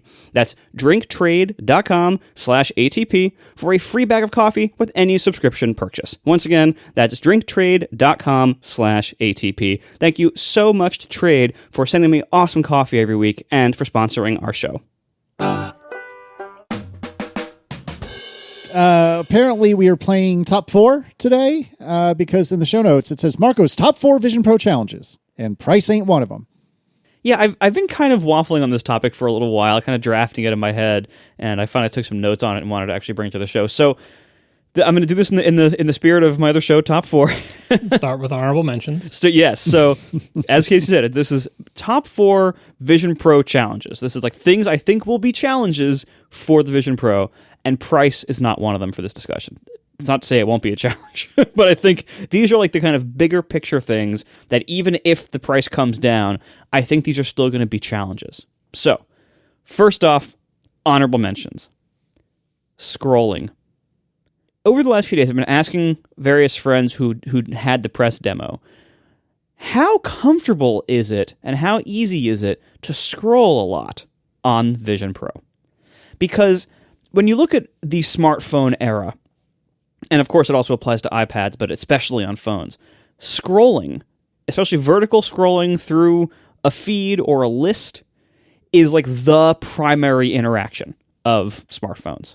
Whether you're browsing a social feed and you're just kind of doom scrolling or scrolling forever, or whether you're scanning through a list of email or whatever, list views everywhere, scrolling is like the primary interaction method on phones. The way I've been watching the Vision Pro demos. I have the simulator installed, and obviously it's nothing like using the real thing because you're using a mouse and, in my case, a PS5 controller which works great, by the way. Thank you for that last week. Scrolling, though, for whatever it's worth, everyone I've asked this question to has said it's fine. That scrolling is totally comfortable, but everyone only had like 30-minute PR demos, and I think scrolling is going to be a little bit less comfortable and less awesome to do a large amount of with the interaction model, the physical interaction model of Vision Pro.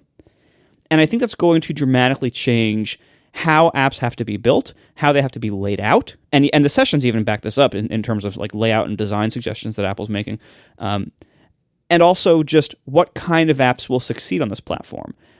And largely, I think that might be a very good thing in the sense that, like, I think the era of doom scrolling forever on our phones has overall not been positive for society, I don't think.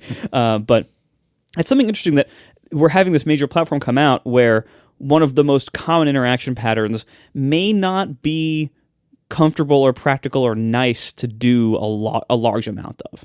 Can you describe the two mechanisms? I think there's two of them that I'm aware of to scroll on Vision Pro. So I are there two? So the one I know of is, so obviously you look at what you want to, select, you look at it, and then you type, you pinch your fingers together.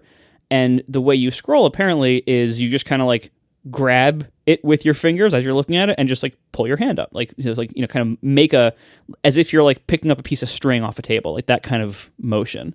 And forgive me, I could be wrong. I didn't get a demo, but I could be wrong.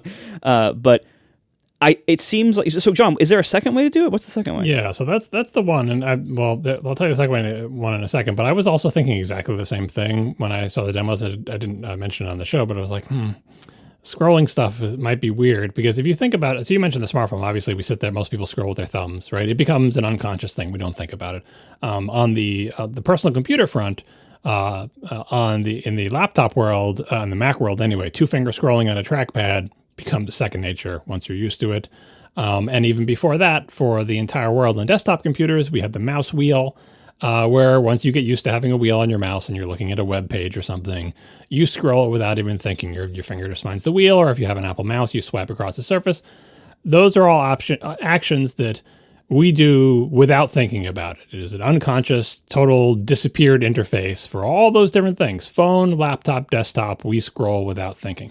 This one, I can imagine getting to a similar place, but the difference it has with all those ones I just described is it's way larger motions, right?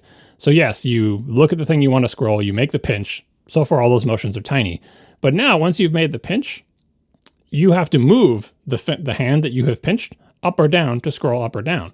And unlike all the other ones where we're just kind of swipe, swipe, swipe, with 2 fingers on a mouse wheel on the actual screen, I think you would have to like release the pinch, go back down, pinch again, pull up, go back down, pinch again. It's the most complicated and largest motion, which is why I think they added the second way to do it, which is, and again, I have not tried this, but I believe I've read about this, is that you can just take a finger and swipe like you're swiping a screen. Now, you don't have to reach your hand out and touch the virtual like screen floating in front of you. Just like the pinch, it doesn't matter where your hand is. You can leave your hand in your lap, but I believe there is a motion that is a lot like swiping at, let's say, the screen of an upright iPad that happens to be an inch away from your finger, and you can scroll like that. And I think that, if that is real and I'm remembering correctly, will be way easier than the look, pinch, grab, unpinch, look, pinch, grab, or, forget about the looking, just pinch, grab, unpinch. It would be like moving a mouse on a very small mouse pad where you have to constantly pick it up and reposition it. That's how we used to scroll. We used to grab the little scroll thumb and we'd move it up and down. But that has the same problem as pinching, is that, okay, well, I ran out of mouse pad and I got to move up again. Whereas spinning that wheel, you don't need to move the mouse at all, and you get as many spins as you want, and you never run out of mouse pad. And same thing with swiping. So I think swiping will be better than pinching, but both swiping and pinching, I think, will be more difficult to become second nature, just because these things work by cameras looking at your hands, which is a harder problem than a wheel knowing when you spun it, or a trackpad knowing when you swipe 2 fingers across it.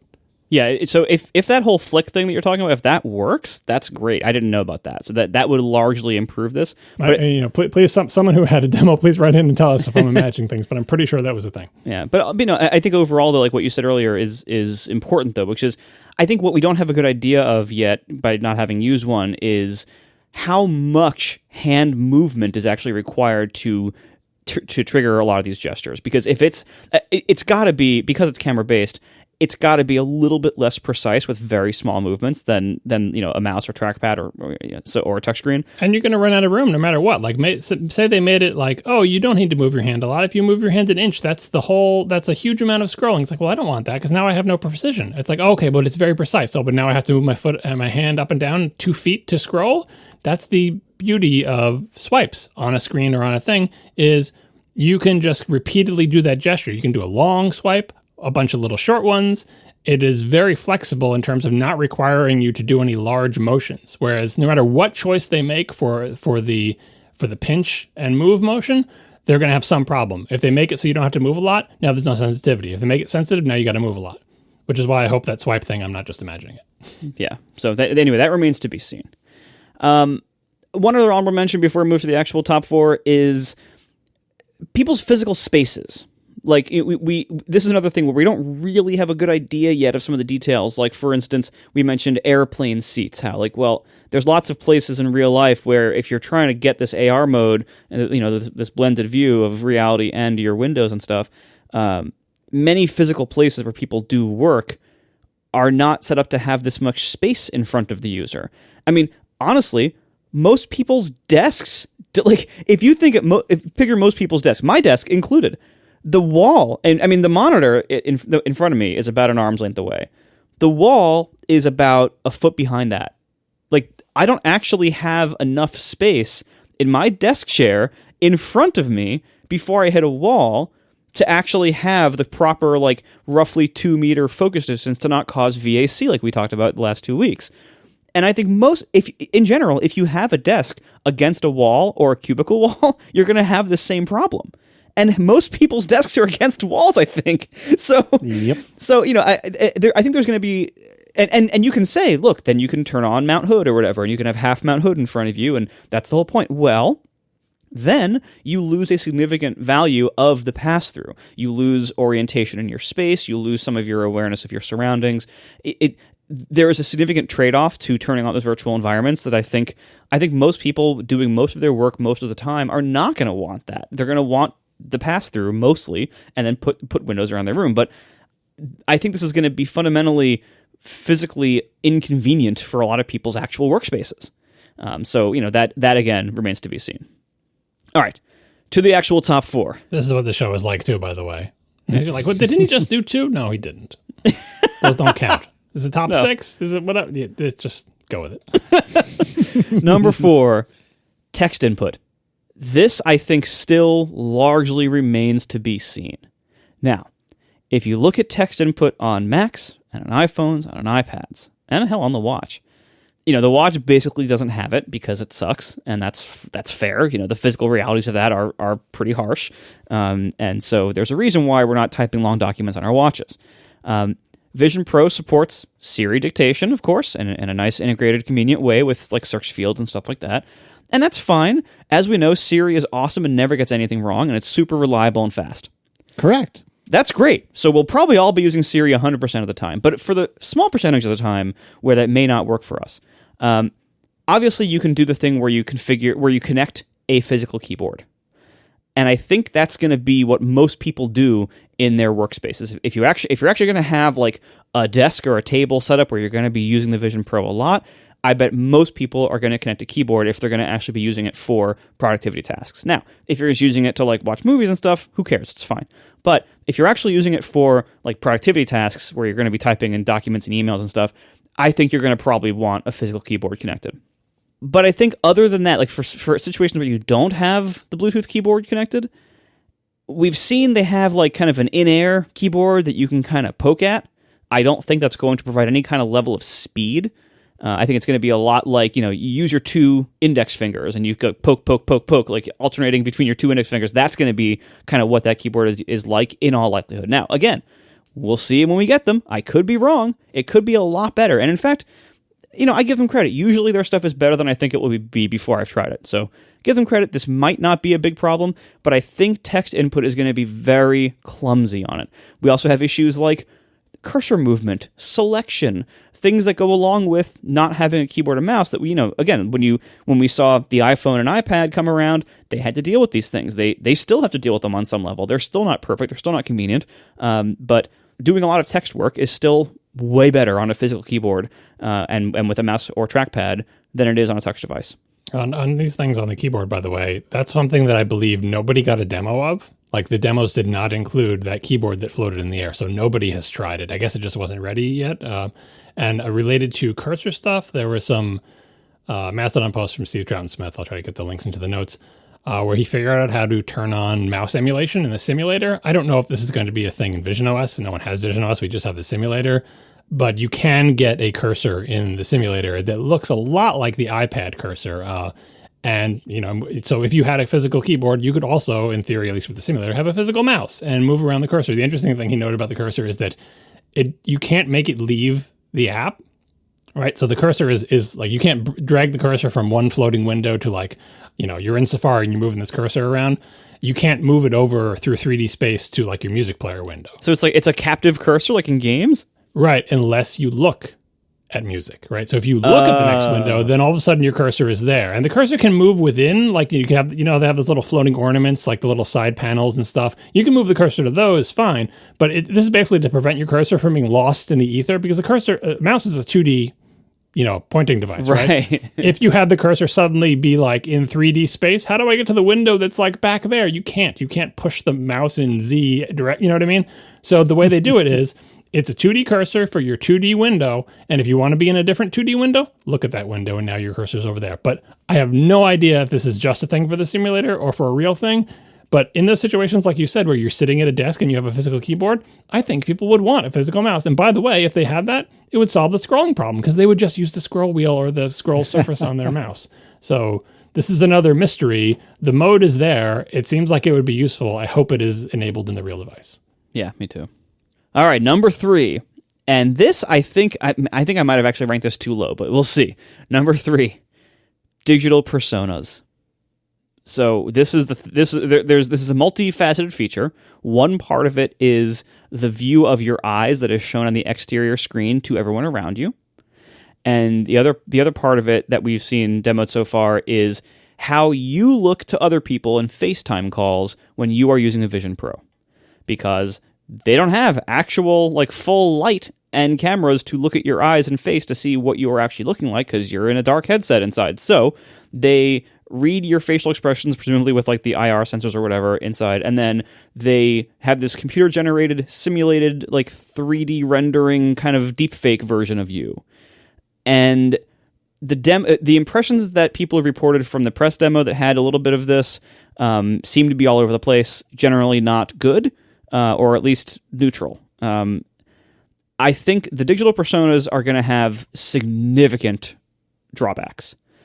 The biggest problem is it doesn't really look like they're talking really to you. It looks like a deepfake AI version of you, and that is going to, first of all, cause a bit of a problem in the sense that if you're on a FaceTime call and you're the one person in a Vision Pro, everyone else is going to look better to you because they're going to be the regular video heads. They're going to look better to you than you are to them. Will people feel comfortable talking to your digital persona and not to you? Will you feel pressured, or will there actually be policies to not use a Vision Pro when you're on a work call or maybe a call with your significant other when you're traveling or something like that? Like, the other option is you can use your Memoji, which I feel like is better in some ways, but way worse in others. Can you imagine being on a call with your spouse with your Memoji? They'd be like, get this thing out of my face. I'd rather not see you. And just imagine, like, if you're talking about something serious, like, you got to talk about, like, like a parent has cancer and it's your Memoji talking about. And you're a cartoon head, yeah. Yeah, like, that's horrendous, right? So, like, I think the digital personas are going to not be well liked by the people you're talking to who are not on Vision Pros, and I think that's going to cause significant ostracization. However you say that, you'll be ostracized. Ostracization. you will be ostracized. Yes. for using it. And I think you might not want to use it for a lot of your calls, which will then reduce the utility of it. And I think that will harm its spread. We talked about this when it came out, that the thing that Apple did not talk about at all, that Facebook and I think maybe even Microsoft have talked about a lot, is the idea of digital presence, where you feel like you're in a room with people. Your avatar is in the room and it's being controlled by you, and their avatar is in the room and it's being controlled by them, and you're both sitting at a virtual conference table and you're having a work meeting, and it feels like you're both there sharing a physical space. And Vision Pro and their demos and in their presentation had literally none of that. Like, even the thing where you're talking about the digital personas was explicitly not to feel like you're both in the same space. What it feels like is you're sitting on your couch and there's a disembodied floating hologram head, like you're being spoken to in Star Wars or Star Trek, but they're not there. They're clearly like, this is a projection of my head and shoulders floating up in the air in your living room. It is not, this feeling of presence where we're both sitting at the same conference table. Because that, if for multiple people in VR headsets, and especially in like a work environment, the feeling that you are both on even playing field and both sharing this fake digital space with each other is for the people who have tried it, have said it is, it is much better than talking on a Zoom call, right? Probably not as good as actually being in the same physical space, but for people who can't physically be in the same space because they're in different offices on different coasts or whatever, being at a virtual meeting room can feel better and higher bandwidth and more comfortable and more effective for communication than just looking at each other's head and shoulders in a Zoom call. But Vision Pro does none of that. And they could, Apple could have pitched it as like, hey, everybody in your organization gets Vision Pros, and then you can have meetings around a virtual conference table. It has a technology for it. There's no reason they can't do it, but they didn't. That's not a thing that they are pitching this device for, and it's not a thing that, at least as far as we know, this device is capable of without some kind of third-party thing. But that, for everything you're talking about, Marco, this presence thing is predicated on the idea that every other person who is quote-unquote present with you also has a headset on, so you're on an even playing field. But for family calls, nobody wants to do a FaceTime call with you where they can't see your face. When you're calling with relatives, they want to see you. No matter how terrible your lighting is and how you can't hold the phone steady, they still want to see you. They want to see the junk that's on your couch. They want to see you. They do not want to see the digital version of you at all. They certainly don't want to see your Memoji. And, in work context, it's less important.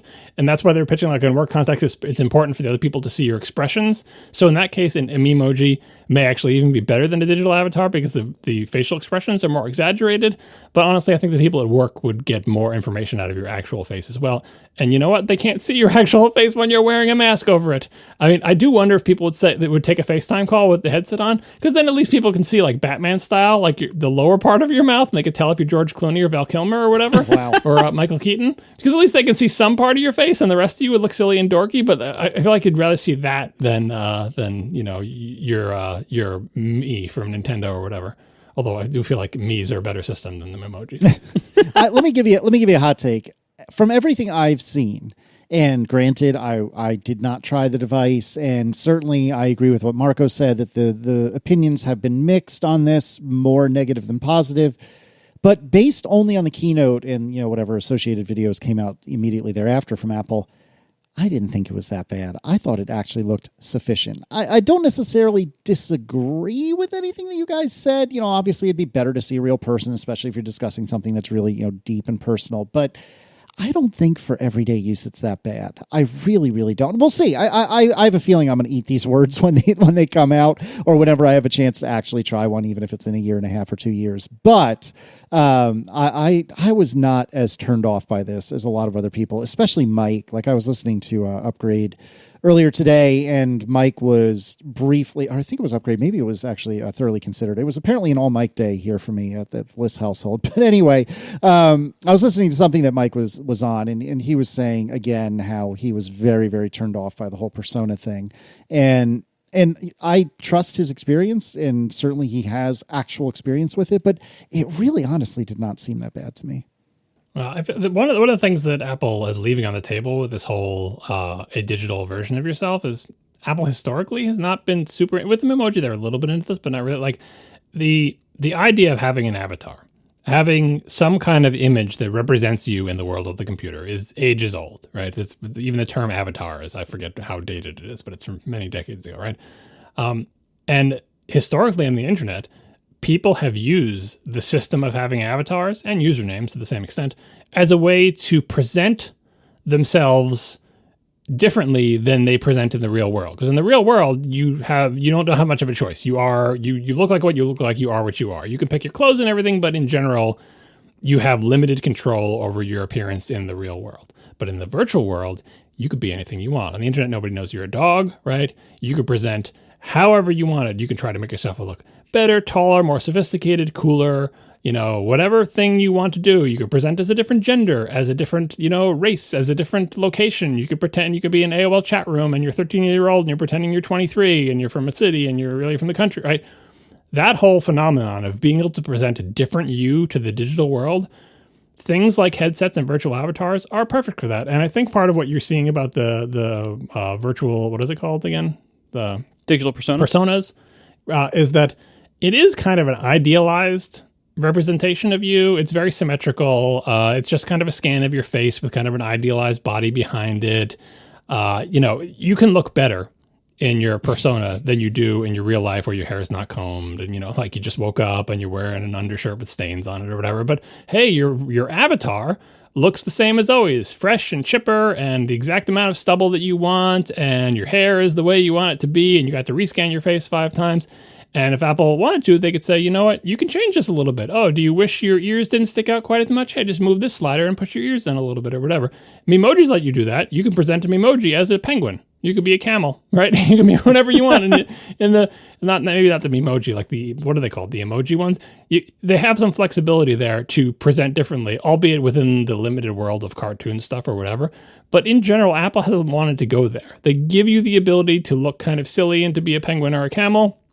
They give you the ability to make a cartoon version of yourself, as long as your head shape is the one head shape they offer, which is the major weakness that Memojis have over Mii's and Nintendo's Mii's. Because in Nintendo's Mii's, I could make one that looks like me because my head is long and skinny and I got a big nose. You can't do that with Memoji. There's no long and skinny heads, right? And you can try to make your nose big, but it just makes everyone have this little button nose and it just makes the button bigger. It's not, it doesn't look anything like me. It just looks like a generic doll with one doll mold, right? So I do feel like Apple is kind of, not leaving money on the table, but like not reaching for a thing that is within their grasp, which is, okay, the limitation is people can't see your real face. That's a bummer, and it excludes a lot of things where people will want to see your face. But what about scenarios where not seeing your face is a feature, not a bug, where not seeing your face is good? Let people use this amazing technology you have to let people present themselves as something different than they are with higher fidelity than they've ever been able to before. Not limited to just penguin, camel, monkey, shark, but just let them pick anything they want. Again, this might be a third-party opportunity or whatever, but this is another area that Apple didn't go into. They didn't say this lets you present a different face to the world. They didn't say this will let you be the tiger that you've always wanted to be and hang out with your other jungle pals in a giant jungle together where you have this amazing sense of presence. They could have done that, but they didn't. Even for games, like tons of games let you build your character. My Destiny character looks nothing like me. It's a character that I built. I pick the fashion for. I pick all the shaders or whatever. That's part of the game. Part of the game is doing that. And then this would have a way to do that for yourself, for your entire body, because they can't see your actual body. But so far, Apple has not wanted to touch that. Yeah. All right, we'll see how that goes. But yeah, digital personas, honestly, I think it has a lot of potential to really hold back this product in some of its initial use cases, and especially socially, FaceTime, other social things, but especially FaceTime. So anyway, that, and even I would extend the digital persona, challenge to also the display of the eyes on the outside, because that is based on, I believe, the same kind of thing. That's got to look really good for that feature to justify existing. If it doesn't look really good, people are going to think people are already going to think you're a weirdo wearing this thing for a while. and I think it's going to increase the weirdo risk and increase the ostracization. I gotta find a different word. You keep reaching for that one. If the eye display on the outside is not really, really good and doesn't look really creepy, it's not going to look really good for the reasons like it's a lenticular display. We know what lenticular displays look like. They give you can put multiple images, each of which is viewable from a different angle, but the number of angles is not unlimited. The number of angles is very limited, and the fact is that the image is several inches away from where your eyes are going to be. So I don't think it's going to look good, but it does have a functional component that I think probably justifies its existence. And the functional component is to let the people who are around you know whether you can see them or not. That's the function of that. And they could have put two cartoon eyes there. In fact, they probably have an emoji version that did that, right? That's the function. If it's all wavy Siri dust or whatever, they know that you can't see them. But if it's eyeballs, they can see you, right? And same thing with the breakthrough. When you walk up to them and you break through, you will suddenly see their eyes and they'll be able to see you. And by the way, since it's their actual eyes and they look at you, you'll be able to tell they're looking at you. So I don't think it's going to look good, but I think the functional part of it is important enough that it's good for them to do as good a job as they can. And in all the videos also, by the way, it's kind of like the thing that they would do in movies where the special effects aren't that good. It's like, well, just this scene will be in the dark. So yeah, this puppet doesn't look great, but it's a dark scene. No one can tell. And so the eyes on the mask, like all the images I've seen, all the PR images, it's very kind of like dark and smoky in there. And that hides the fact that it's a lenticular display and it's kind of weird and the fidelity is not great. And it's got to be essentially a like night vision view of your eyes, because it's not like they're going to shine lights on your face inside the thing. Speaking of movies, in every movie where someone's like a space helmet or they're underwater, there's tons of lights inside the helmet shining on their face so you can see the actors acting, right? But in actual spacesuits, they don't have tons of light shining the astronauts' eyes. They would be blinded in there. In real spacesuits, it's different. Anyway, there's no lights inside there shining on your eyeballs constantly. It would be blinding. Like the screens are the lights shining on your eyes, but the screens may be showing something that's dark at the moment. So it's got to be kind of like an IR night vision type of thing, images of your eye that they then, I guess, artificially colorize or enhance the color aspect of it. Like that's why the fidelity of the eye images aren't great, because it is an actual live image of your eyes, but it is massively processed to try to make them look better than they would, because your actual eyes are currently in darkness with tiny screens pointing at them. Yeah, if I had to guess, looking at this product and seeing this is this ideal feature that's kind of has the potential to be a little bit off-putting, a little bit weird in practice, kind of like when the Apple Watch launched and it had all that digital touch stuff, and it turned out that was kind of weird for most people, and it went away quickly. It would not surprise me if that eye display on the outside changes dramatically in like the next one or two iterations of the product, and possibly goes away completely in favor of some kind of simpler indicator, because I think that will prove to be both maybe not worth its component cost and also maybe just a little too weird for people. I could see it being cut for cost on a low-cost model maybe, but I think it's hard to give up the idea of showing real eyes, just because it's not just that you can see the eyes, it's also where the eyes are pointing. And the easiest way to do that is to just show them the actual eyes. I mean, again, you could do cartoon eyes, I suppose, but I feel like that would be even weirder. Yeah. All right. That was number 3. Number 2, Vision Pro big challenge. This is a big one. The software ecosystem. This, I think, is going to... I haven't heard a lot of people talk about this, but I think this is going to be the big story about it after like a year. When you look at the software ecosystem, the environment that Vision Pro is running in, we don't know much about like what's going to be allowed and stuff. We don't know things like app review and stuff like that, but we can be pretty sure, now that we have the SDK especially, we can be pretty sure generally what it's like, and we can make some pretty good guesses that I think are going to end up being correct. So, number 1, this is an iOS-based system, and it's going to be App Store only in all likelihood. So, when you're looking at this as a platform, I think where this is going to fit in people's computing lives, it depends on who you ask and what their plans are. I think for many people, it's going to be a very nice entertainment device. That's going to, and that's fine. And if that's all it ever is, if it's kind of like an Apple TV, in that like you use this for a small number of consumption entertainment-based apps, and you don't do a lot of work on it, that's still a big market, and that's still a powerful product. So I think I'm not trying to speak down about it in this way. I think we don't know yet how this is going to end up, but I think it's going to end up either being like the Apple TV, the iPad, or the Mac. And in all 3 of those cases, and maybe somewhere in between for a lot of people, but in all 3 of those cases, that creates some difficult software environments. So, number 1 thing is if you're going to use this thing for productivity apps, you're going to have many or all of the same problems you have on iPads for productivity apps. So it's, again, App Store only. That's going to rule out a whole bunch of types of apps and a whole bunch of developers that don't want to deal with Apple or don't want to give them their cut, and they just won't be there.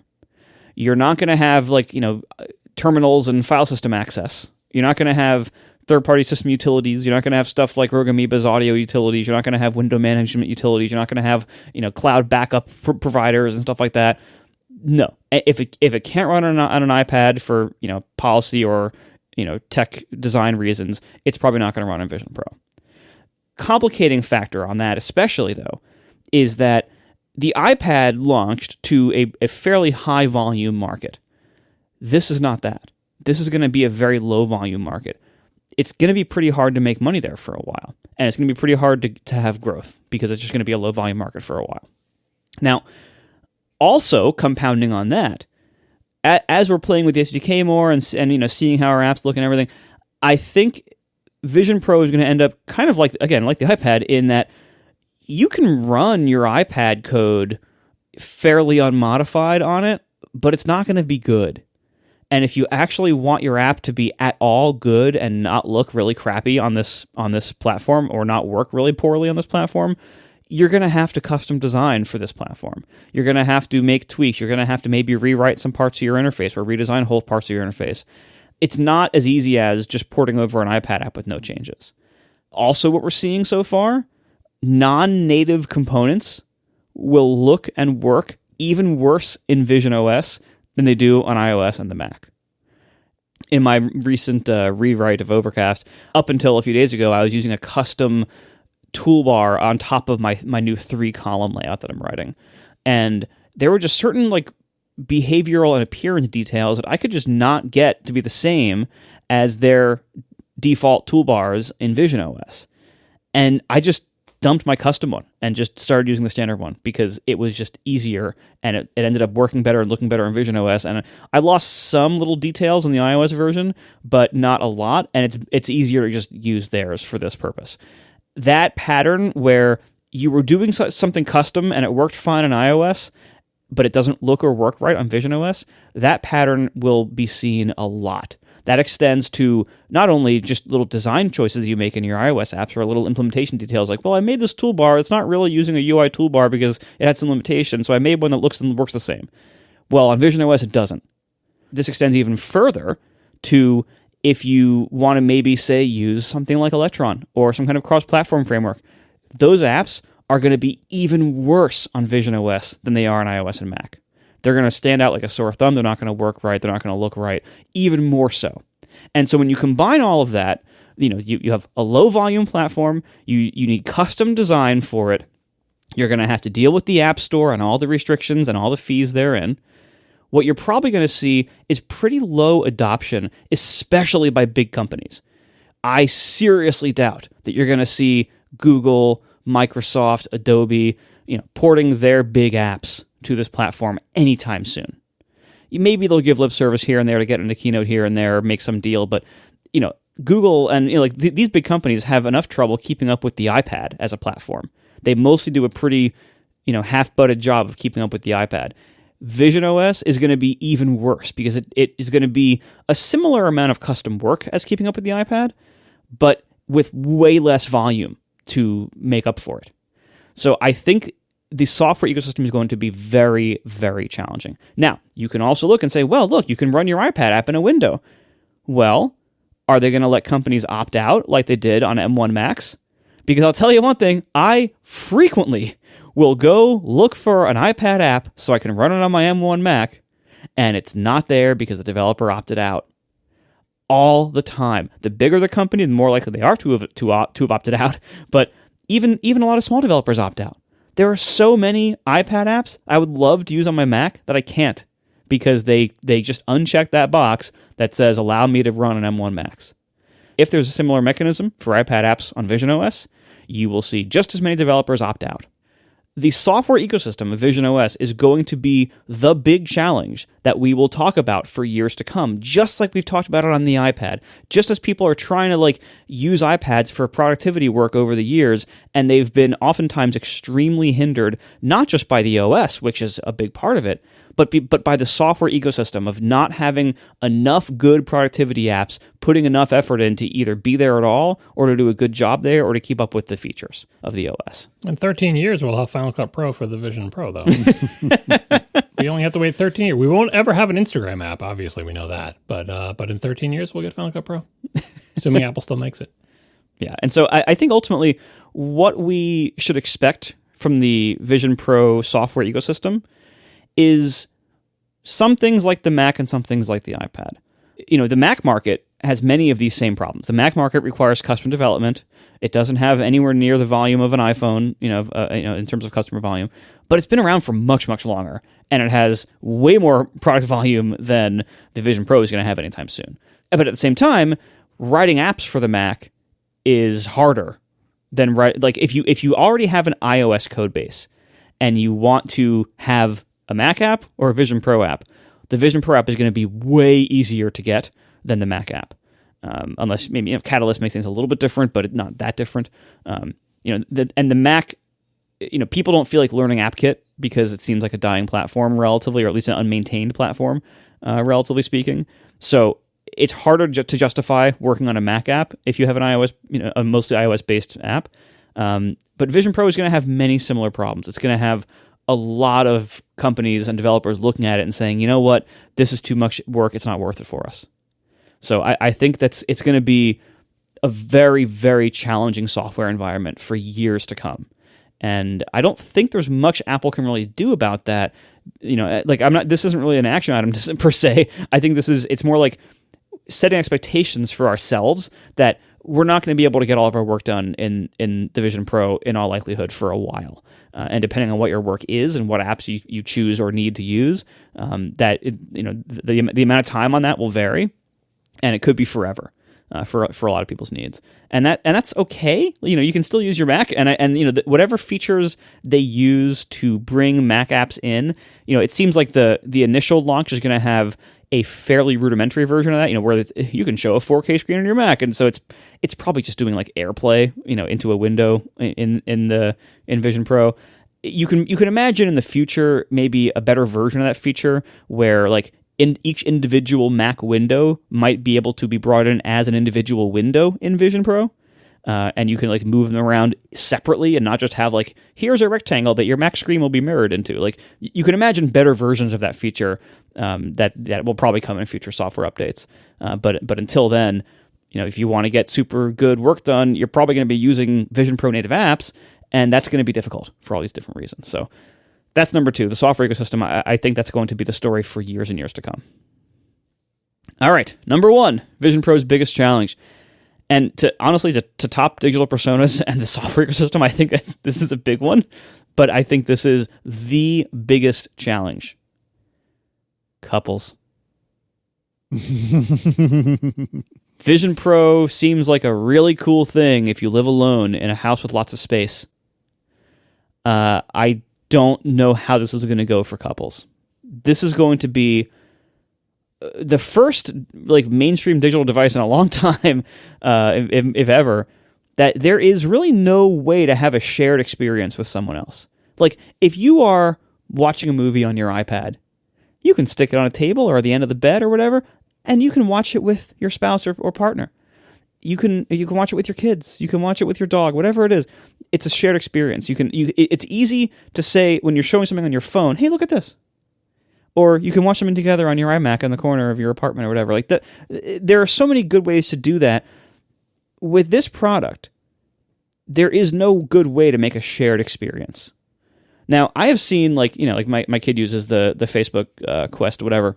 You can like mirror it to a computer screen, so other people in the room can watch on a computer screen whatever you are seeing in the headset. In practice, not only does that not work very well, just technically speaking, but it's very difficult to watch because you are watching someone's like full head movement, and it moves around a lot, and it makes sense for them to have it be that way, but for you watching it, it's very difficult to really get that experience to both appreciate it and to just deal with the reality of all the motion and weirdness that comes with that. So some kind of like video mirroring solution here, I don't think is going to do it. So the lack of shared experiences being easily possible and convenient here. Again, and this is setting aside the price issue, which is a really big issue because many people are not super keen to spend starting at $3,500 for something that only one person can really use in the family. That's going to be a huge limiting factor, not just by price though, just by simply like if you are in your Vision Pro, no matter how good your eyes look on the outside of that screen, you are disconnected from your family or your relationship. And that's going to be a huge limiting factor on who can actually use this and when. And keep in mind also, this kind of even ties into the software ecosystem. The Vision Pro is such I think it's going to start out being such a limited use product in the sense of like when and where you can conveniently use it. Whatever you invest in software-wise in it, whatever habits or apps you invest in software-wise, you're only going to really get to use in it during those times. Like you probably remember a few years back when I bought those Bose speaker sunglasses. They were like sunglasses that had speakers in the sticks that would like fire sound into your ears. They still exist, sort of. I think Bose discontinued their line, but like other companies still make stuff like that. And one of the problems that I have with my audio sunglasses is that sometimes I want to listen to audio and I don't want to wear sunglasses.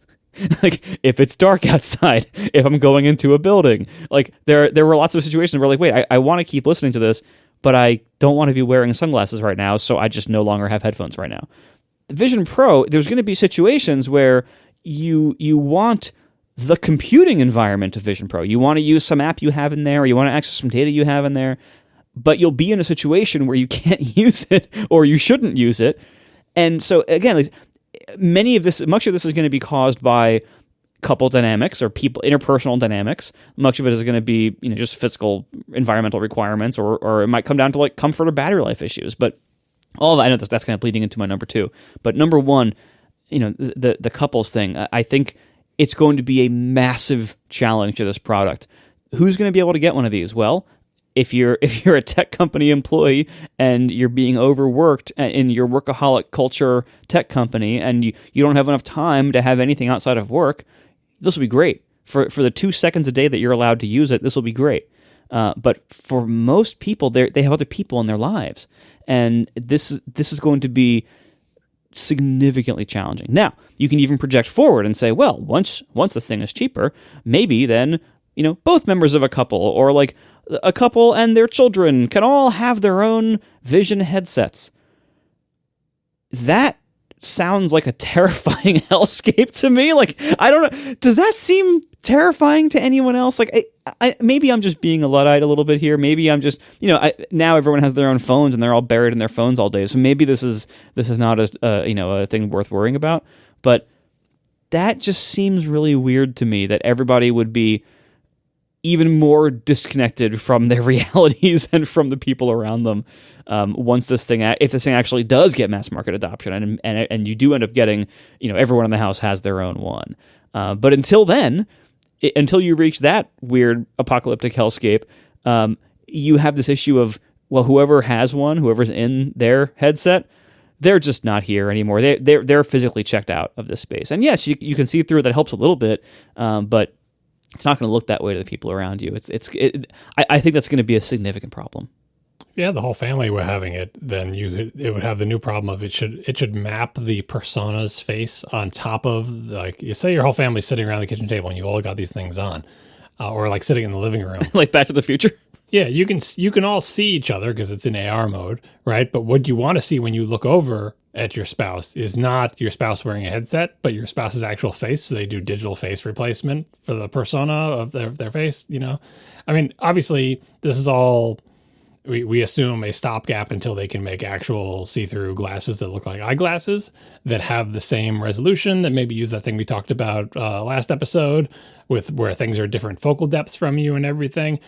But then you can see the person's entire face, because people wear glasses all the time and nobody feels like they're hidden or whatever. And granted, their face would be, maybe they're not paying attention to you because they're looking at like the virtual screen inside their glasses, but you can basically see their whole face. They can see you when they're not looking at the screen through the clear glasses that they're wearing, and you can get their attention and blah, blah, it'll be fine. We can't do that yet. We're not there yet. And Apple has decided, we didn't talk about this too much with the whole display stuff last episode, but Apple has apparently decided that the fidelity and quality of the display for the software is more important than the fidelity and quality of people being able to see your face and you being able to see the world, right? Because if you had actual glasses, the world is at 100% fidelity. It's just there. You just look at it through the clear glasses, right? And your face is completely visible except for your glasses frames. But right now, the best technology we have for the display that shows into your eyeballs when you're wearing regular glasses is not anywhere close to being as good as, Apple's display. With those, tiny little pixels and high brightness and contrast and OLED and blah, blah, blah. We don't have an equivalent of that.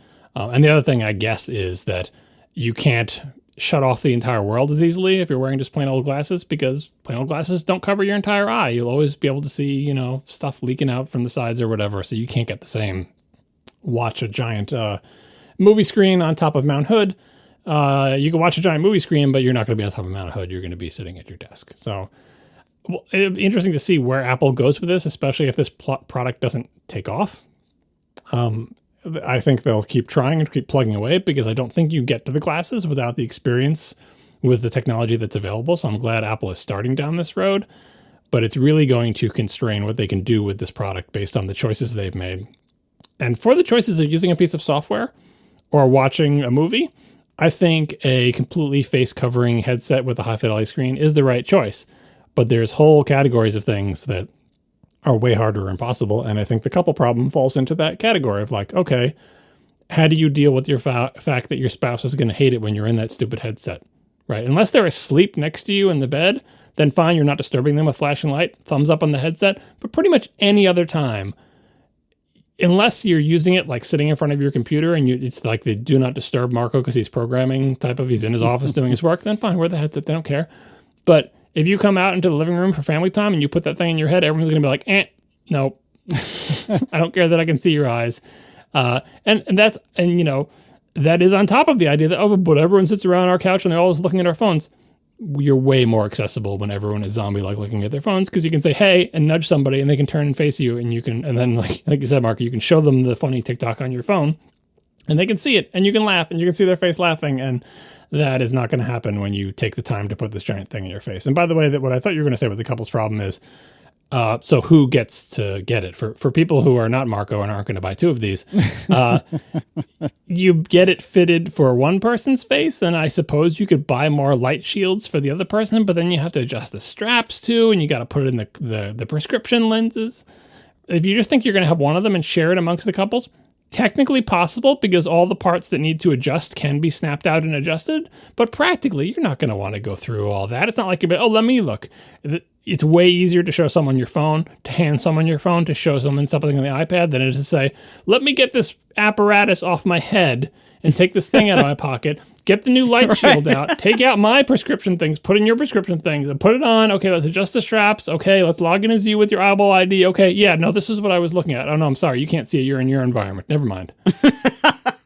Right, that even assumes a multi-user software environment that doesn't exist. No, I think it does have. I think that's what the IID thing does. We'll see how it happens. But I mean, there's not multi-user environment in iPads either, but you can still show somebody something on. Yes, So it really does make this very focused on the applications that they showed. I think even the thing with the dad recording the birthday is a more realistic scenario than you wearing this in a family setting, because that's, as we discussed in the past show, that's like the dad whipping out the giant VHS recorder with the giant backpack and thing or whatever. And yes, it's ridiculous and everyone rolls their eyes when dad does it, but it's a dad thing to do, and fine, whatever. Like, they'll excuse that.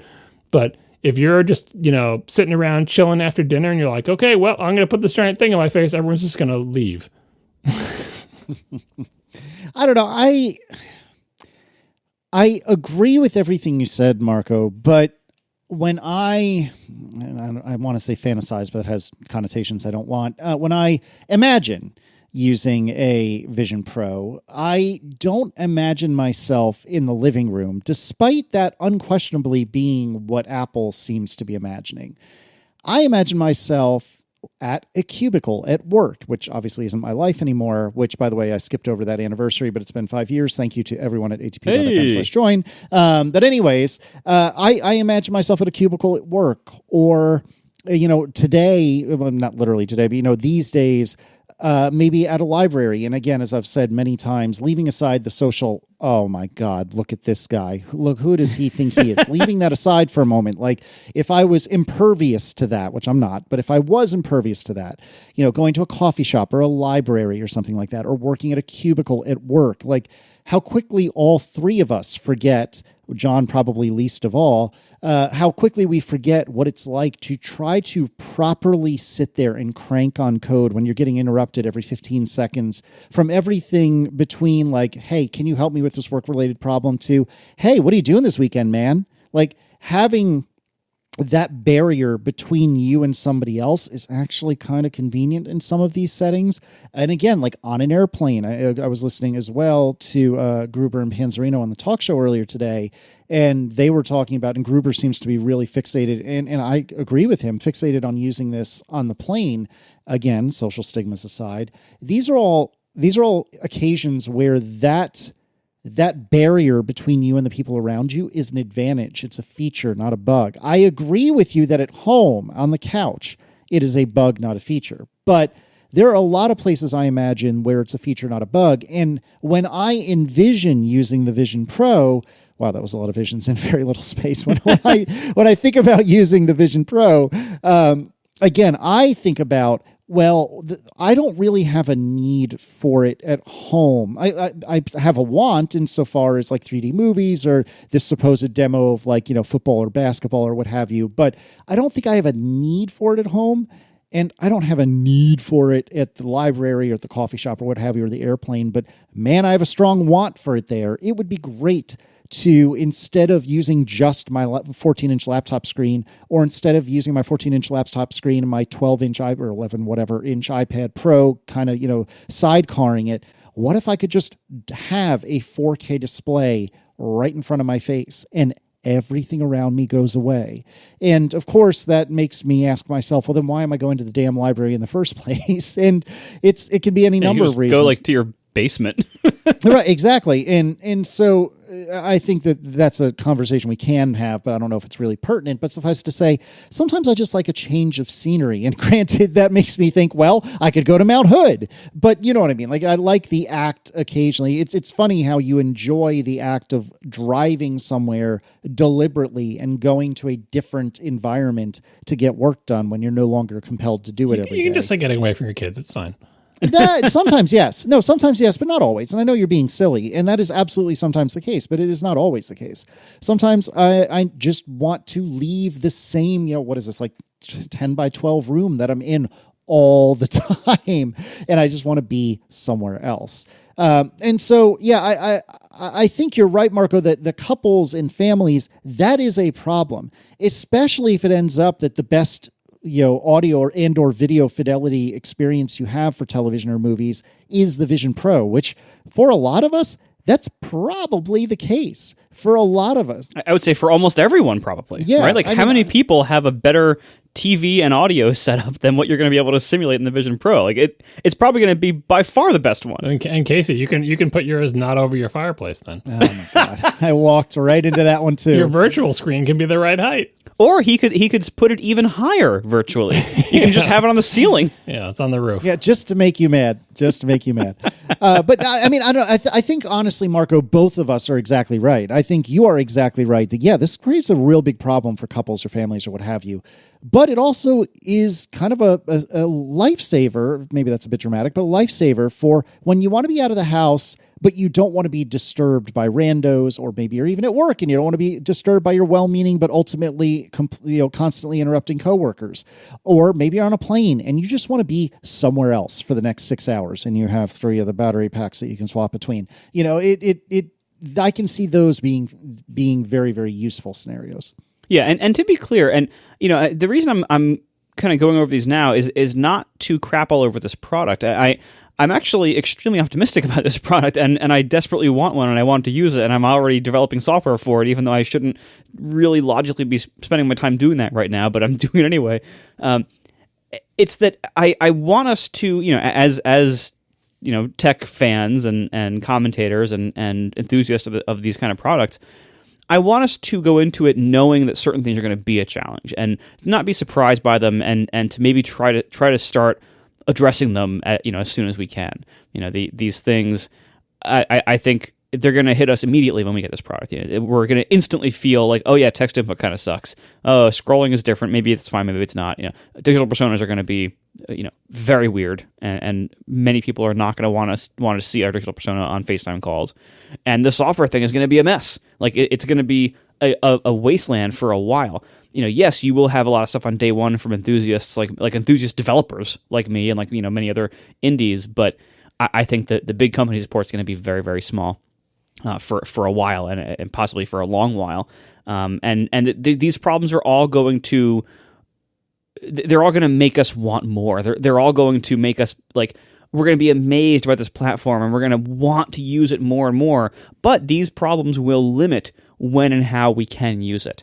And this will give us, kind of a good starting point to say, look, to kind of push on Apple in many cases, or to push on, the ecosystem. Hey, there's value here to unlock, but you need to put some work in to unlock it, or there's going to be some downsides, until you unlock it, or whatever the case may be. And in the end, this might end up being like the Apple TV, in the sense that it has a full-blown computing platform, but what most people use it for is just, mostly content consumption. And again, if that's all this is, quote, all this is, that's still a huge market and immensely valuable in many situations, many of which Casey was just describing. Even if this ends up only being the best way to consume media on a plane, that's still a massive market. Or you can't consume media, but it's a $3,500 monitor. Yeah. Even that alone, look, it's cheaper than an XDR. Even that, and way more portable, way more portable. Yeah. So even that, that alone is a category that is very valuable and that would be very successful for this product to fill. But I want it to be more than that. I want it to be another great computing platform, not just a monitor, not just a content consumption device. And for it to be that, it has some major challenges, and there's no time in the present to start working on them. Thanks to our sponsors this week, Trade Coffee, Notion, and Squarespace. And thanks to our members who support us directly, you can join us at atp.fm/join. We will talk to you next week. Now the show is over. They didn't even mean to begin, 'cause it was accidental. Oh, it was accidental. John didn't do any research. Marco and Casey wouldn't let him, 'cause it was accidental. Oh, it was accidental. And you can find the show notes at atp.fm. And if you're into Twitter, you can follow them at CASEYLISS. So that's Casey Liss, MARCOARMENT, Marco Arment, SIRAC, USA Syracuse. It's accidental. They didn't mean to. Accidental. Tech podcast so long. You guys on Threads yet? Yeah, I logged in just to see what it was like. Yeah, I logged in for a minute and it was fine for the literally 15 seconds I was using it. See them leveraging their Instagram social graph, saying, hey, here's all the people you follow on Instagram. Do you want to follow them on Threads? Even though they're not on Threads, when they come on Threads, you'll follow them. All right, smart. Whatever. It is kind of funny for it to come full circle that like what initially launched Instagram's success was largely the importing of people's Twitter social graphs through their API, and now they're coming around and killing whatever the thing is that we're calling Twitter now, whatever horrible shell of a thing that Twitter now is. Half functional, constantly changing, constantly broken. Yeah, Inconsistent. Part of the reason we never talk about Twitter is disinterest, but other part of it is it's not worth talking about because whatever we say, by the time Marco publishes the episode less than 24 hours later, might not even be true because things change every day with no rhyme or reason because it's run by somebody who has no idea what they're doing. yes. Indeed. Yeah, so anyway, I'm on Threads now. I haven't posted anything yet, but I don't even... and the whole thing with whether they should federate or whether the Fediverse should accept them federating, that's just... I think it's a whole bunch of hammering over nothing. It's working as designed. The whole point is people can make different decisions. There is no one decision about whether they will federate with Facebook. Every instance gets to decide that for themselves, and instances get to make mistakes and change their mind about decisions or whatever, but it is not a central decision. It is a distributed decision. So there you go. Although I don't actually know if this is one of the questions. Will Facebook's Threads thing actually federate with anybody ever? We'll see. I think they had stated somewhere that they plan to, they just haven't yet. Yeah, kind of like Blue Sky. Well, fair. Yeah, Blue Sky, the decentralized network that's not decentralized, but it will be. Trust us, eventually. Remember Blue Sky? Yeah. No, I'm glad there is this much competition and this much and this many options for people now. Like with Twitter dramatically changing and having initially been the place for so many people to go for so long, and all the problems that it caused by having been this one company running this one product in this one way, it is nice to have a bunch of options now. It is nice to have competition. There are some downsides, there are a lot of advantages to there being one big dominant thing where you can go there and, quote, everyone is there.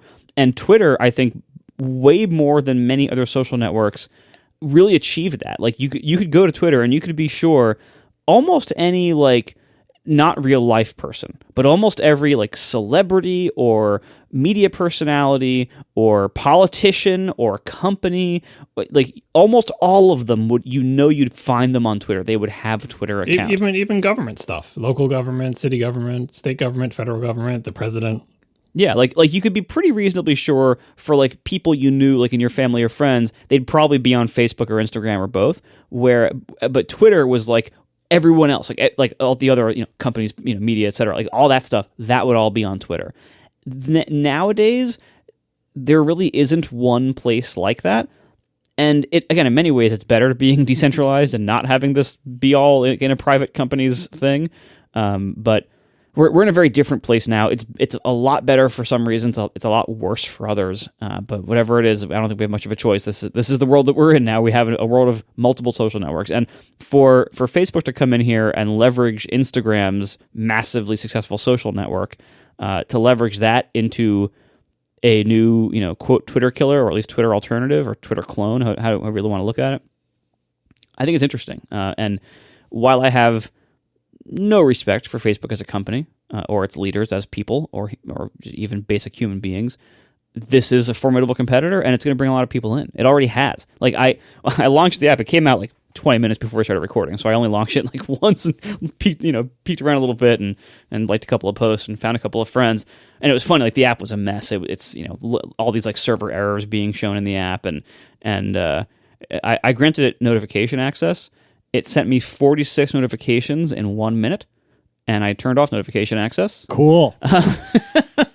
So obviously there's going to be some first day growing pains here, and we'll see how it goes. And we'll see, like, are they actually going to pull a bunch of people in from Instagram? I think yes, because Facebook is really good at that. Facebook is really good at leveraging Instagram's success to boost things in other areas. So right now, it's a separate app. You think it always will be? Not a chance in hell. This is going to be part of the Instagram app. They're going to like start pulling in threads into the Instagram app to juice engagement with them and to get more people over there. Like, that's what Facebook does. They're really good at it. And to run more ads. And of course, and that's a good point. Like, this platform is Facebook. So, of course, it's going to be full of tracking and full of ads and full of creepy behavior and full of unethical behavior. That's what they do as a profession. Facebook is basically the devil. So you can, don't be surprised when Facebook does what Facebook's going to do. But ultimately, even all that said, I think this is actually still a benefit for, quote, the Fediverse and for like the Mastodon style networks and Mastodon itself. Like, I think this is actually a benefit because the people who this is bringing over would never have come over on their own. Never in a million years. They were never going to sign up for Mastodon ever, ever, ever. So if we can get some overlap between the rest of the massive world out there and, the nerds like us who use Mastodon, that's fine. Mastodon might have to put in more controls for moderation, blocking, muting, whatever. That's fine. And hopefully they should have been doing that anyway. I see no other major downside. Yeah, Facebook is going to crawl all of our crap and use it for creepy purposes, but everyone was already doing that. Like, our stuff on Mastodon is all publicly indexable on the internet. Like, there was no, like, whatever data we have in Mastodon is already publicly accessible by anybody to do anything they want with. So that angle of it is, there's no change there. Facebook could have already been indexing it all for their own purposes. That there's no change there. So it's just going to be more people who might at some point in the future, when they someday federate, might be exposed to other social networks out there. And this might end up being the big kind of, I hate to use the word meta, but like the big kind of meta network. Like, that would be the greatest success story of ActivityPub. And having one giant player in the space doesn't necessarily take over or ruin the space. Look at email. Gmail is by far the largest email service out there. And yet, the rest of us can still have email, and most of the time, it's not really a problem at all that we aren't Gmail users. We still interoperate with... Yeah, Gmail did ruin email a little bit. A little. In that you can't get deliverability if Gmail decides they don't like you, and so you have to use one of the big services, what we talked about when we talked about Mastodon originally. Like email, even though it is completely interoperable, you end up with a few big players who dominate because, in the case of email, you just can't deliver email if you're not sending from or receiving at one of the big players. But there's not just one of them, and it is an open protocol. So, that's my hope for the Threads thing, is that it gets more people into ActivityPub, that Facebook doesn't outrun the Mastodon development, which I think they could if they wanted to. They don't outrun the Mastodon development to do the embrace, extend, extinguish thing that Microsoft pioneered. That essentially interoperability with ActivityPub will continue to be the case, and kind of like Google Reader, where Google Reader didn't embrace, extend, and extinguish RSS. So Google Reader going away didn't mean RSS had to go away. Whereas if Threads becomes massively popular, and they're so popular, like I know we started on ActivityPub, but we don't actually need to federate with those loser services who have nobody on them. We've got millions of people.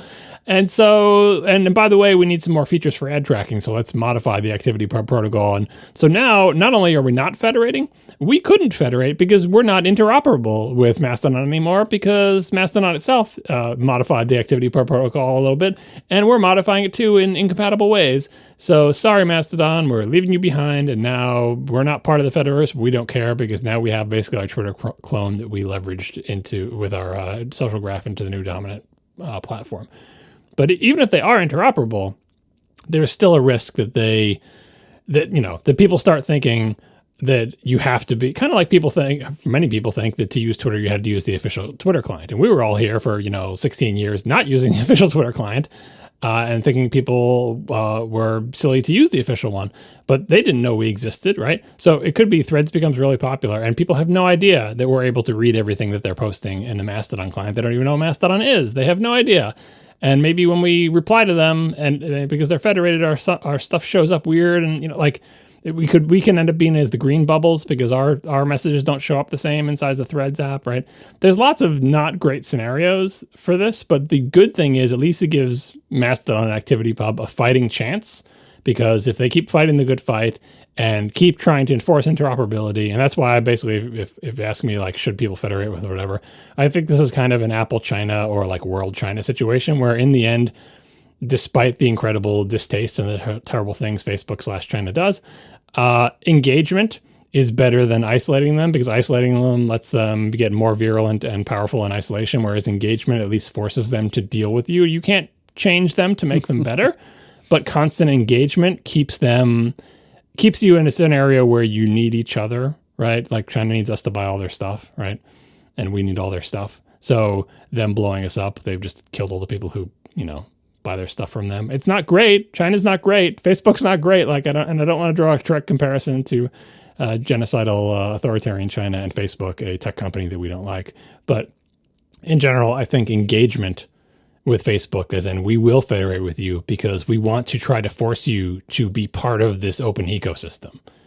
However we can. Like, can you shame Facebook into doing things?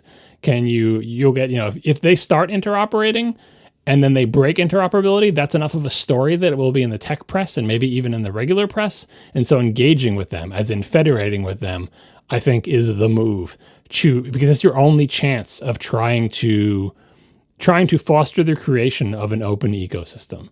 And yes, the downside is they could become Gmail and no one can deliver mail unless they're sending to or from Gmail. Like I understand there's downsides to it, but they're doing this whether you engage with them, whether you federate with them or not. So once they've decided to do this, I do feel like engagement, at least as the opening salvo, is the best move. Because if you ignore them, that doesn't hurt them. Right? I know it feels like the right thing to do. Like, I'm going to preemptively ignore you, forget it. But like you're not in a position of power to do that. They just have so much more money and so many more users that you're going to lose that fight. So I hope that, there is engagement. I hope I start seeing... I hope my instance federates with them. I hope I start seeing Thread stuff in my preferred ActivityPub client, because Facebook's client is garbage, just like Blue Sky's client is garbage. But you know what? The Mastodon client ecosystem is filled with lots of cool clients, and I'm using one that I mostly like. So I hope that continues to be. And by the way, I read Blue Sky through my favorite Mastodon client now, too, because someone wrote like an adapter layer or whatever.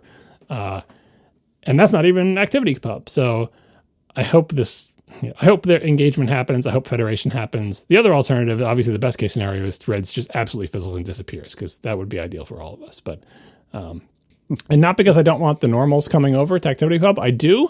I would just prefer them to come over under the control of anybody but Facebook.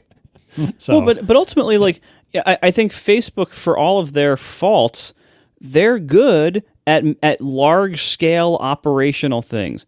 Mastodon is largely challenged by that. Mastodon does not deal well with large scale. It's like 3 people. When we were all going over to Mastodon, last fall, we were talking about this. Like, Mastodon does not scale well technically. Like, it is significantly challenging to scale, but both the protocol and the servers and everything, and also content moderation wise, it's extremely difficult to keep up with content moderation for a social network. Well, the Facebook solution is we just won't. Well, but they do they don't do a very good job of it. Although I would argue no one does. I mean, it might be impossible to do a very good job of it. I know, but the problem with Facebook is Facebook has to do it at scale. Mastodon instances don't have to do it at scale. Mastodon instances just have to do it at the scale of their instance, and they're going to do varying levels of crappy jobs of it. But no one instance is ever going to face the challenge that Facebook is, which is like, hey, moderate the world. No Mastodon instance will ever get that big. Right, but Facebook, for all of their faults, they do have that infrastructure in place. And so we can quibble about how they, the choices they make, but at least they have large infrastructure in place, both technically and with moderation. And if you're going to have it, like if all of these people, instead of having a Facebook app, by the way, and I know nowhere does this app say Facebook. They're calling themselves Meta. Fine, I'm always going to think of them as Facebook the same way I don't call Google Alphabet. I think of them as Google, and But anyway, so all over this app, they say it's an Instagram app. It's an app made by Instagram, and that's a wonderful branding choice they're making. Good for them. I'm glad you're trying to distance the incredibly toxic, hated Facebook brand from the incredibly toxic, hated company that it is. It's only hated by tech nerds, though. Most people like Facebook. I don't think that's necessarily true. But anyway, but this app, like, if all of these people, instead of using a Facebook-based app, if they all just came over to Mastodon, this many non-technical people from this many different backgrounds, I think Mastodon would have significant challenges both technically and with content moderation. And Facebook, again, for all of their faults, again, this is a company I really strongly dislike. And they are not good at content moderation in general. However, they at least have the infrastructure in place to deal with it at this scale. And that Mastodon instances and Mastodon itself can never have that kind of scale. But it doesn't need to, though. Like the Mastodon, the ideal, these years, let's say Threads become successful. Mastodon needs many more years to build up its society. Not to build up its single instance, not to build up its software, but to build up the society. It's had before, again, my account was created in 2017. Like it's had many years to develop. So it was able to accept the people, when Elon bought Twitter, we were able to go to Mastodon because it had been cooking for years. The society of ActivityPub and Mastodon instances or whatever needs many, many more years to get a healthy society of instances. Instances need to figure out how to fund themselves. They need to figure out how to govern themselves. They need to figure out how to moderate, right? And all of them need to do that at a smaller scale than Facebook, but they haven't even figured out how to do it that well at a small scale. And what I'm hoping for, again, optimistic scenario, setting aside if Thread just fails completely, which would be great. But if it doesn't and it takes off and it has all these people on it, those people are going to go through a honeymoon period. Threads is great. That's cool. Let's hang out. Let's have fun. Years of that. And then eventually Facebook will start doing annoying stuff. The client will get annoying. Like all the same stuff that happens with Twitter will happen with Threads, right? But when that happens, because in theory they're built on ActivityPub, if they have chosen to federate during those years, hopefully the society of ActivityPub instances that are compatible with Threads will exist and be out here. And when people get frustrated, it'll be like, hey, by the way, I know you're frustrated. Did you know there's a place you can go and keep all your followers and keep your social graph? And you'll get a better client. In fact, you'll get your choice of clients and you'll get your choice of instances. And I know it seems confusing to you, but guess what? You don't like the instance you're on. That's not your only choice. And that's not something you can say about Twitter or Instagram for that matter. Those were your only choices. If you want to leave, rebuild a new world elsewhere, but you can't take your followers with you. You can't take any of your data or anything like that with you. In Mastodon, in theory, you can take some of that stuff with you. Your identity is somewhat portable. Not as portable as it is in Blue Sky, but still somewhat portable. You have a choice. And then you're going to say, I have a choice, but what the hell is my choice? And hopefully by then, 5 years from now, it'll be like, actually, there are a bunch of viable choices. Here's how instances fund themselves. Here's the models that you can go in. Do you want to be one that's just run by volunteers? Do you want to be one that you have to pay for? Do you want to be one where it's part of a co-op and you're a part owner? Right? Do you want to be on a big one that's run by some centralized company? That you would have different choices that are there waiting for you when you become dissatisfied, inevitably, with Threads. Because, it happened with Twitter. We all liked Twitter. It was great. And then we become dissatisfied and then we grudgingly stay. And we become dissatisfied and we grudgingly stay. And eventually there was a breaking point with the Elon thing. But, we ran to app.net because we were so pissed off at Twitter at once. And then we ended up going back, so on and so forth. So I hope that if they actually federate with ActivityPub stuff, that the world of ActivityPub will be ready in a few years to accept the migration in a way that we're not now. Because like you said, they can't all come to the one Mastodon.social instance. It would be overwhelmed, right? And I don't want them to all come there. And that instance, frankly, hasn't figured out. No instances have figured this out, but instances are trying different things now, trying different ways of funding themselves. Hopefully, the people who are on Mastodon will also be trying different ways to fund the development of the software, because there's very few people and very few dollars being contributed to that, right?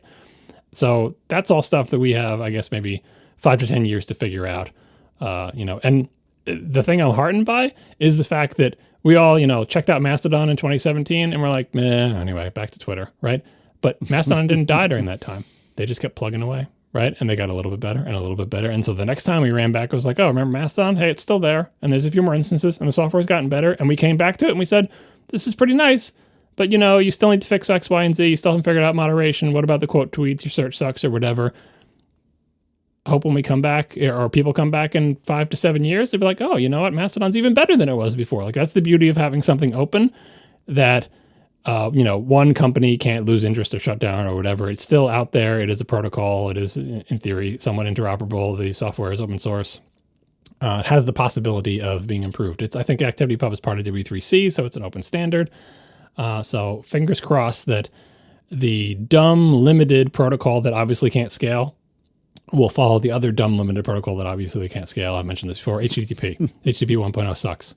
But we built an entire web on HTTP 1.1. HTTP 2.0 is here. And so I have some faith that open protocols that don't have a lot of features can eventually win.